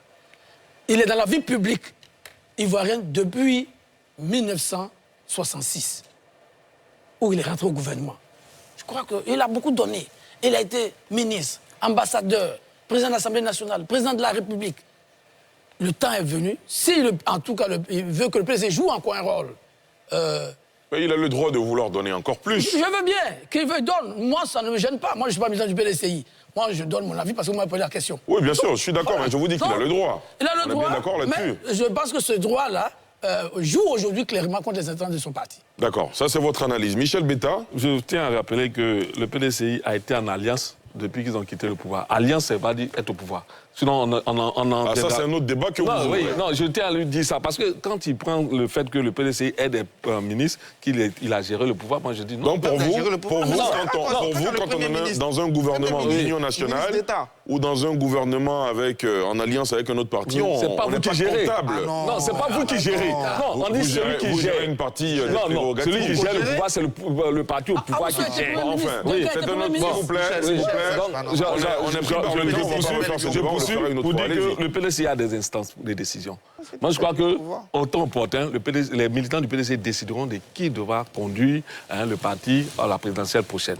Le congrès qui est prévu en mars prochain, c'est un congrès extraordinaire pour rendre conformes les tests du parti aux différentes décisions prises par le président. Donc, je crois que le PDCI a suffisamment de ressorts en lui. Le dernier secrétariat exécutif, le secrétaire exécutif en chef l'a dit, cette année, le PDCI fera un travail de proximité. Ça fait beaucoup de fois qu'il dit ça. S'il vous plaît. Il fera un travail de proximité. Et je pense que c'est ce qui a commencé avec Benjo, en disant qu'il veut candidater. Tout avant lui, d'autres l'ont dit. D'autres ont dit qu'il sera... le lien entre la proximité et cette sortie non, mais la proximité, c'est ce qui va donner envie aux militants de te choisir lors de la d'accord. Voilà, donc c'est en allant au contact des militants, en allant au contact des populations, que le PDCI trouvera, par ses militants, celui qui sera à même de conduire le parti aux échéances présidentielles à venir. Donc je ne pense pas que Bédié soit un obstacle. Parce que le président Bédié... non, j'en viens. Le président Bédié, au sein du PDCI, toutes les instances l'ont dit, il est la cohésion qui garde encore le parti. Il y a le ciment qui maintient la cohésion du parti. Benjo l'a dit, une sorte de Mandela où tout le monde viendra puiser. Il a dit dans son interview. Donc je veux dire que Bédié n'est pas un obstacle à l'émergence de tous ceux qui voudront briguer la présidentielle. Et que vous inspire la sortie de Benjo quand il dit qu'il faut changer de logiciel? Mais le PDCI a compris que s'il veut conquérir le pouvoir, il y a des mécanismes qu'il doit mettre en œuvre. Et le secrétaire général l'a dit, il faut aller au terrain, il faut aller à la proximité, il faut aller conquérir les nouveaux militants, il faut aller conquérir les militants anciens pour leur dire que le PDC a toutes les chances de passer en 2020. Très bien. Alors, il y a M. Kwame Ange Thomas, qui n'est pas forcément de votre avis, qui nous appelle de Grand Bassam. Lui, pour lui, au sein de cette formation politique, le plus vieux parti de Côte d'Ivoire, il faut du sang neuf. M. Kwame Ange Thomas, bonsoir. Bonsoir, M. Garasouba. On vous écoute. Ok, pour ma part, je veux simplement dire une seule chose. Dites-nous. Le président Bédié, aujourd'hui, n'est plus à présenter. Le président Bédié, pour moi, j'estime qu'il doit être, comme on l'a dit, un Mandela. Et aujourd'hui, tant que le président Bédié est à la tête du PDCI, il fera toujours et il sera un ombrage pour les jeunes, tels que Dion, tels que Thiam. Donc, pour ma part, je pense qu'aujourd'hui, il est temps qu'à 89 ans, M. Garasouba, pensez-vous que M. Bédié peut faire 100 mètres à pied? Je ne le pense pas. Il a dansé la dernière. Je ne le pense pas. M. Bédié ne peut pas faire 100 mètres à pied. Il est fatigué. Il faille qu'aujourd'hui, les personnes qui sont autour de lui puissent lui dire clairement, président, on va t'accompagner pour prendre ta retraite. Mais aller lui proposer encore d'être un candidat en 2025, c'est amener encore le PDCI à l'âge de pierre. Et donc, moi, je pense une chose, même être encore à la tête du parti, qu'il aille se reposer. Le PDCI a d'autres personnes sur qui on peut s'appuyer. C'est ce que je voulais dire. Merci, M. Kwame Ange Thomas. Vous nous appelez depuis Bassam. André Silver Conan? Oui, non, je pense que le président Bédié, il est encore physiquement fort. Hein, oui. Voilà, 100 mètres, il peut le faire. Mais là n'est pas le problème. Je pense qu'il faut écouter Noël Akossi-Benjo. Il est coutumier de ce fait, c'est vrai, il a été l'un des pionniers des rénovateurs du PDCI, des gens qui ont résisté face à Robert Guéhi. Et je rappelle qu'avant l'épisode des rénovateurs, il était l'un des premiers, ou peut-être même le seul, qui a osé dire publiquement à Félix Houphouët-Boigny en 90, il faut qu'au niveau du PDCI, on puisse rénover. Voilà. Donc, il est coutumier du fait, c'est pas la première fois qu'il le fait. Il faut l'écouter parce que le PDCI court le risque de devenir, si vous voulez, le parti de la Convention du peuple, le CPP de Kwame Nkrumah. C'est vraiment le risque vers lequel le PDC est en train de se diriger, à savoir un parti qui vivra, on entend cela tout le temps dans les meetings du PDCI, mais c'est pas faux, parce que c'est un parti qui vit, sauf qu'il ne gouverne plus, il n'est plus capable de pouvoir prendre le pouvoir de façon démocratique, il est sclérosé. Donc, le PDCI est en train de courir le risque de devenir le CPP de la Côte d'Ivoire. Et le président Henri Konan Bédié lui-même est en train de courir le risque de se lancer dans le syndrome IBK. Voyez, IBK, il était très populaire en 2013, réélu avec brio, rappelez-vous, Tako Kele et tout cela. Et puis, bim, quelques instants après, c'est la désillusion totale. Et donc, le président Henri Konan Bédié, en ce qui me concerne, bon, tout le monde sait ma position sur la retraite des trois grands, mais je pense que le président Bédié a une clé entre ses mains. Laquelle? La clé qu'il a, c'est effectivement d'accepter de jouer le rôle du Mandela ivoirien. Le président Houphouët lui a laissé le pays, il lui a laissé le prix Houphouët-Boigny dont il est le protecteur. Il peut jouer ces rôles-là. Il faudrait que, pour moi, ce rôle de président d'un parti politique, c'est trop petit pour lui aujourd'hui. Pour moi, il ne faut pas qu'on se voile la face. Tout à l'heure, Beta a parlé d'instance du parti. C'est vrai, mais en même temps, il faut que le débat se fasse. Il faut qu'on accepte de faire le débat. Il faut écouter ce que Benjo dit. Ce que Benjo dit est très simple. Depuis 1999, où est-ce qu'on en est? Où est-ce qu'on amène le PDCI? Voyez-vous, pourquoi est-ce qu'il y a ces défections? Mais vous prenez par exemple le cas de Ndoye Raymond. Chaque fois qu'il y a des défections, vous entendrez les militants du PDCI dire « on s'en fout, qu'il s'en aille, il ne pèse rien ». Mais c'est une erreur. Narcisse Ndri, c'était lui qui écrivait le programme du PDCI. Alors je vous parle, je suis convaincu que le PDCI n'a même pas le pouvoir, n'a même plus de programme. Comment il s'appelle Le programme, c'est Bédié? Non, c'est Narcisse Ndri qui écrivait le programme. Des experts, En 2010, c'est Patrick Hachi qui écrivait le... Voyez, et donc il y a des intelligences qui s'en vont, il y a des élus qui s'en vont. Aujourd'hui, vous avez donc certains maires, certains députés qui ne disent rien, mais ils préservent leur électorat. Donc, dès qu'ils seront réélus, vous verrez leur autre visage. Ils vont commencer à demander des comptes au président Henri Konan Bédié. C'est à lui, dès maintenant, de prendre la mesure de ce qui pourrait arriver au PDCI. Tout à l'heure, je parlais de la carte. Voyez-vous, si aujourd'hui le président Henri Konan Bédié annonce sa retraite du jeu politique, mais bien sûr, sera toujours, si vous voulez, le protecteur du PDCI, il va mettre suffisamment la pression sur le président Alassane Ouattara, qui a des velléités de 4e mandat, et sur le président Laurent Gbagbo, dont le parti a déjà annoncé sa candidature. Mais je pense que la carte se trouve entre les mains du président Henri Konan Bédié.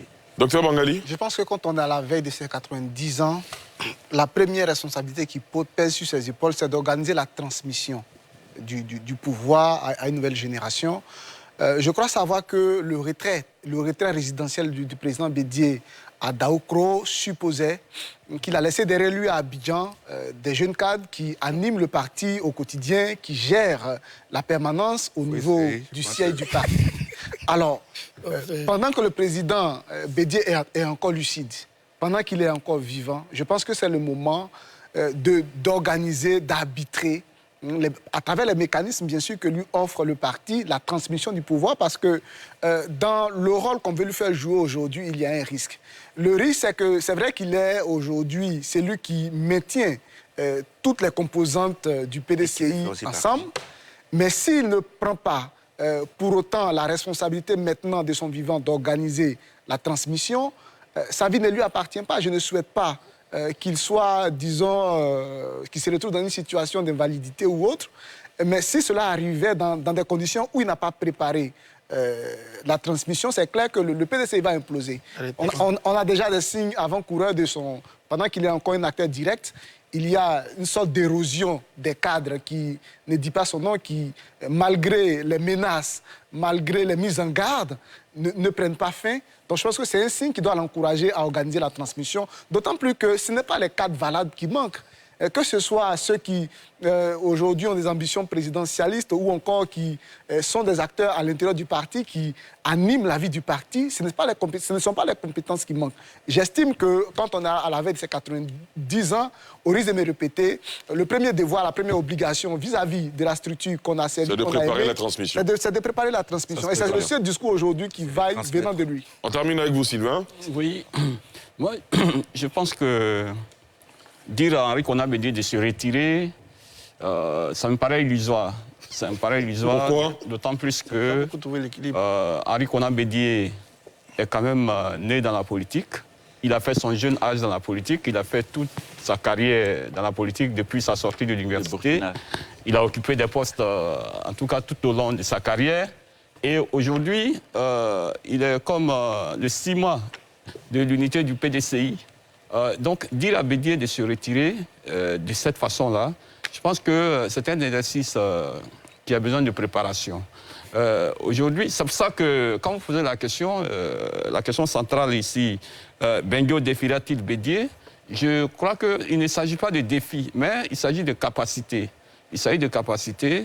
Et ce que fait aujourd'hui Bengo, le discours qu'il tient, je crois que c'est le discours qui marque l'esprit et qui prépare en même temps la future succession, la succession de Henri Konan Bédié, parce que dans tous les cas, il faudra bien quelqu'un pour succéder à Henri Konan Bédié. C'est en cela qu'il a le mérite aujourd'hui de poser les vrais problèmes. Je veux parler d'Akossi Bengo, parce que lui aussi, il est au PDCI depuis au moins les années 1980. Donc, il est même de la génération qui vient après les Bédié. Donc, c'est un homme qui est tout à fait légitimement fondé à porter un certain combat au sein du PDCI.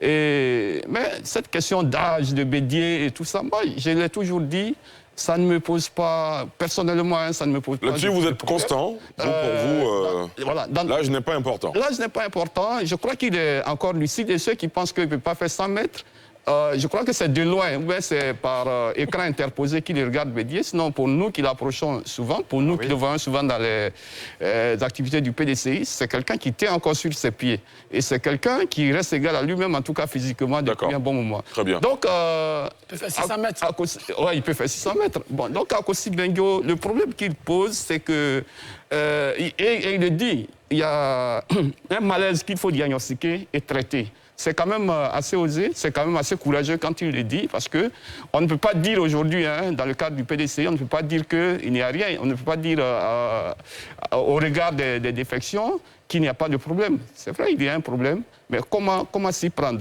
Et je crois que le congrès qui vient, le congrès qui est annoncé, d'abord le congrès extraordinaire et puis après le congrès ordinaire, seront des périodes, des moments pour diagnostiquer toutes ces questions-là. Très bien. Et mettre sur la table l'avenir du PDCI. Arthur Banga, en 15 secondes. En 15 secondes, rapidement. Je vais quand même revenir sur ce que Guillaume disait. Moi, je suis d'accord qu'il y a la transmission. Et d'ailleurs, je suis l'un des premiers à dire qu'il doit partir, qu'il doit transmettre. Mais après, il y a la réalité du PDCI-RDA qu'il ne faut pas négliger aussi. Et dans cette réalité, c'est pour ça que plutôt que de transmettre, je parle de préparer la transmission un peu comme Bangali. Et pour moi, ça passe par le congrès. Préparer la transmission, pour moi, c'est ouvrir clairement. Pour moi, il y a une différence entre le président du parti, qui doit gérer le parti, qui doit conserver l'unité dans le parti, et le candidat du parti. Parce que gagner des élections, vous ne la gagnez pas qu'avec vos militants. Si c'est une élection des militants du PDCI, Bédié est président à vie. Mais quand il finit de gagner au sein du parti, il faut maintenant trouver le meilleur élément pour aller gagner à l'extérieur. Très bien. C'est pour ça que j'insiste, il peut rester président. Je souhaite même qu'il parte avant. Mais il peut rester président dans l'idée claire de préparer la transmission à travers une convention qu'on peut avancer. Très bien. Merci beaucoup, Arthur Banga. La convention, et puis on lance, on redynamise le PDCI. Après, du moment où on va ouvrir, vous allez voir Benjo, Billon, Thiam sur le terrain, aller vers les fédérations, aller vers les Ivoiriens, redonner de la vie à ce parti. Merci beaucoup Arthur Banga. Messieurs, à présent, les cartons de la semaine, juste après ceci.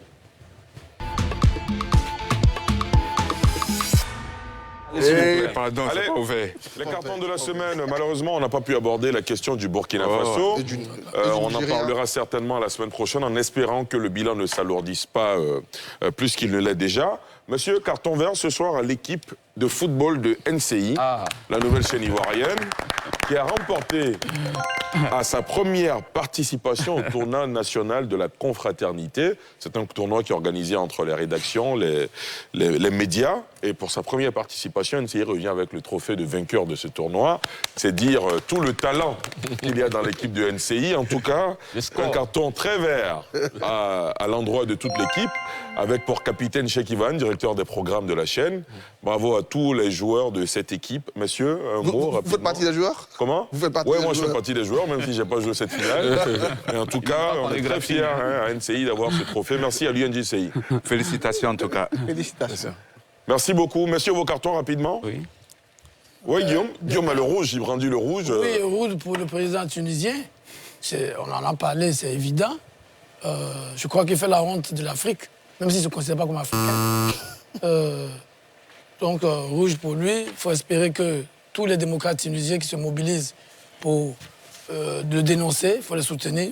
Soutien aussi à tous nos frères subsahariens qui sont là-bas. Vous avez un seul carton, mais je vois que vous voulez prendre un autre. Bon, rapidement. Très, très rapidement, s'il vous plaît. Donc, le vert pour qui? Le vert pour NCI. Merci beaucoup, merci. Pour tous les efforts dans le débat démocratique. Merci beaucoup. Pour Cheikh Ivan, en particulier, qui a brandi le trophée. Merci beaucoup. Merci, Guillaume. Oui, André? Carton rouge. Vous avez le rouge ce soir, hein? Oui, carton rouge. Il faut libérer les 31 militants du PPACI qui ont été arrêtés en marge de la convocation de Damana Picasse. Apporter son soutien à quelqu'un, ce n'est ni un crime ni un délit. Et le concerné lui-même, il a été libéré. Il faut libérer les militants du PPACI qui ont été carton vert au peuple ukrainien. Un an de résistance, un an d'héroïsme, un an de refus de se plier face à une puissance militaire réduite à vouloir contrôler les régions séparatistes qu'elle contrôlait déjà. Pendant que vous donnez un carton vert au peuple ukrainien, je vois Arthur Banga qui acquiesçait, j'avais encore son carton vert à l'Ukraine, au président Zelensky pour son leadership. Vous renforcez le vert de son carton. Avant de donner les miens. Le premier carton vert que je donne, c'est à la plus grande équipe de football de Côte d'Ivoire, qui, après un faux pas au Nigeria, s'est fait laminer, mais elle a démonté aujourd'hui au stade de Yamoussoukro, qu'elle est une grande équipe, donc carton vert à la SEC d'Abidjan, qui a battu 2-0 le représentant. La meilleure équipe ivoirienne de tous les temps. De tous les temps. Et qui, la seule qui a remporté la Ligue des champions africaine, qui se relance dans la compétition pendant que on a des amis qui meurent en deuxième division. Mon deuxième carton vert, il est pour le Premier ministre Patrick Hachi, qui mène une bonne mission. J'ai bien aimé son tête-à-tête avec Elisabeth Borne, qu'il a prolongé au salon africain, au salon de l'agriculture. Mon dernier carton vert, c'est en mémoire d'un grand homme de Côte d'Ivoire, aussi du Sud Comoé. Tout le Sud Comoé, à Boasso, à Etibou, était rassemblé hier pour saluer la mémoire de Lambert Amontano, qui était l'un des grands syndicalistes, un des grands ministres de l'Éducation nationale, qui est aussi l'un des patriarches du Sud Comoé. Très bien.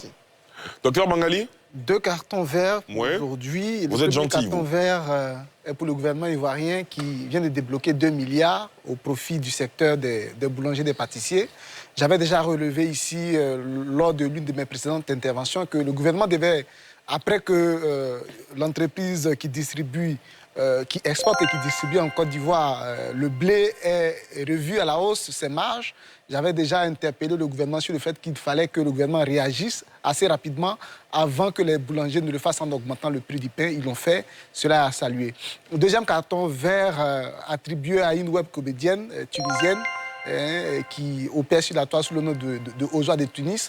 Après tout ce qu'il y a eu dans son pays, on s'attendait à ce que les voix autorisées de sa communauté en Côte d'Ivoire puissent apparaître dans les médias, ne serait-ce que pour compatir par rapport à ce que les Ivoiriens vivaient là-bas. Ils ne l'ont pas fait. Et elle a pris la responsabilité de partir sur un plateau de télévision et de libérer des mots qui font du bien, qui soulagent, c'est à saluer. Qui a rappelé l'hospitalité des Ivoiriens notamment. Absolument.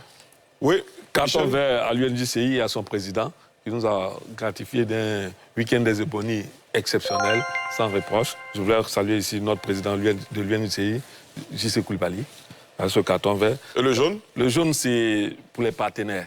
Je vois que beaucoup de partenaires se sont retirés de l'UNJCI. Si on veut une presse crédible, une presse qui veut jouer son rôle, il faut soutenir l'organisation des ébonies. Très bien. J'invite les partenaires à le faire. Très bien. On termine avec vous, Sylvain? Oui. Le vert? Un carton jaune et un carton vert. Le jaune d'abord? Non, d'abord le vert, d'accord, allez-y. Le vert, c'est bientôt la journée du 8 mars. Et je voudrais vraiment donner ce carton vert à toutes les femmes qui osent en politique. Parce que ce n'est pas toujours facile.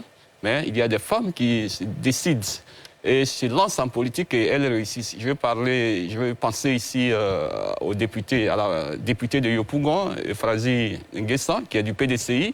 Je veux parler de Zaya Bert Elali, qui est du PPACI. Je veux parler de Miss Dogo Belmont. Toutes ces dames. Je veux parler de Fleur Akenbo, s'il te plaît. S'il vous plaît, Guillaume.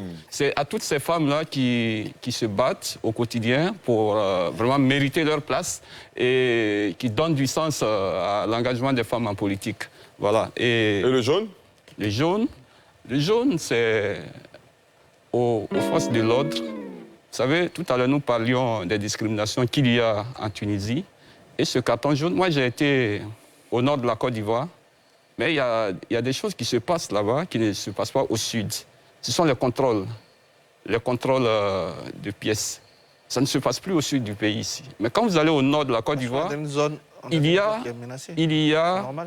a des barrages de police où on contrôle les pièces d'identité. Et au sud, ça ne se passe plus. Ouais, parce qu'on sommes il faudrait qu'on nous explique cela, parce que nous sommes dans le même terrorisme. On va susciter des explications. Arthur Banga estime déjà que c'est une zone qui est menacée. Le terrorisme, il est toujours dissimulé. Non, mais dans une zone qui est plus il peut même être en cravate, il peut être en... On a bien compris votre point. C'est ma position. C'est normal qu'on Absolument. Il y a un afflux. S'il vous plaît, monsieur, oui. Le deuxième carton jaune, c'est aux différents ministères qui organisent les concours. Parce qu'il y a dans ces concours-là des frais excessifs. Et on en parle, mais ça ne change pas. Et... Donc, il y a un début de révision, non, au niveau du ministère de la fonction publique. Ça ne suffit pas. Je prends par exemple le concours de l'INFAS, même quand tu as réussi le concours pour aller t'inscrire à l'école, c'est des frais exorbitants, au-delà de 100 000 francs. Il faut que vraiment l'État regarde. Très bien. Et pour faciliter la tâche à ces jeunes Ivoiriens qui, face au problème de l'emploi, s'emploient quand même à passer ces concours-là et à les réussir. Je suis bien obligé de vous interrompre, messieurs. Merci en tout cas, carton vert à vous tous, Dr Bangali Ngoran, Michel Beta, Sylvain Guédé-Débaï, Guillaume Bateau, André Silver-Kona, Arthur Banga. Merci à vous également, chers téléspectateurs et internautes. Vous avez toujours le vert avec nous. Pour toutes celles et ceux qui se plaignent de voir les mêmes visages sur les plateaux, eh bien, ils sont disponibles, ils viennent faire le débat. Si vous souhaitez faire le débat, veuillez nous écrire à info@nci.ci où vous pouvez vous rendre à nos studios en vue de proposer votre candidature à participer à ces débats, parce que pour nous, les débats font avancer notre pays, font avancer la démocratie. Merci de nous avoir suivis. Encore félicitations à NCI qui reporte ce trophée du tournoi de la confraternité organisé par l'UNJCI, meilleure équipe de football, ça en dit long. Comme la SEC. NCI a étrillé l'équipe adversaire, comme le PSG vient d'étriller l'Olympique de Marseille sur un score de 3-0, comme la SEC étrille ses adversaires. Je vous souhaite de passer une excellente soirée sur la nouvelle chaîne ivoirienne. Merci beaucoup. Merci. Merci. Port autonome d'Abidjan, une référence internationale. Cette émission vous a été présentée par la SODEMI, la porte d'entrée du secteur minier ivoirien.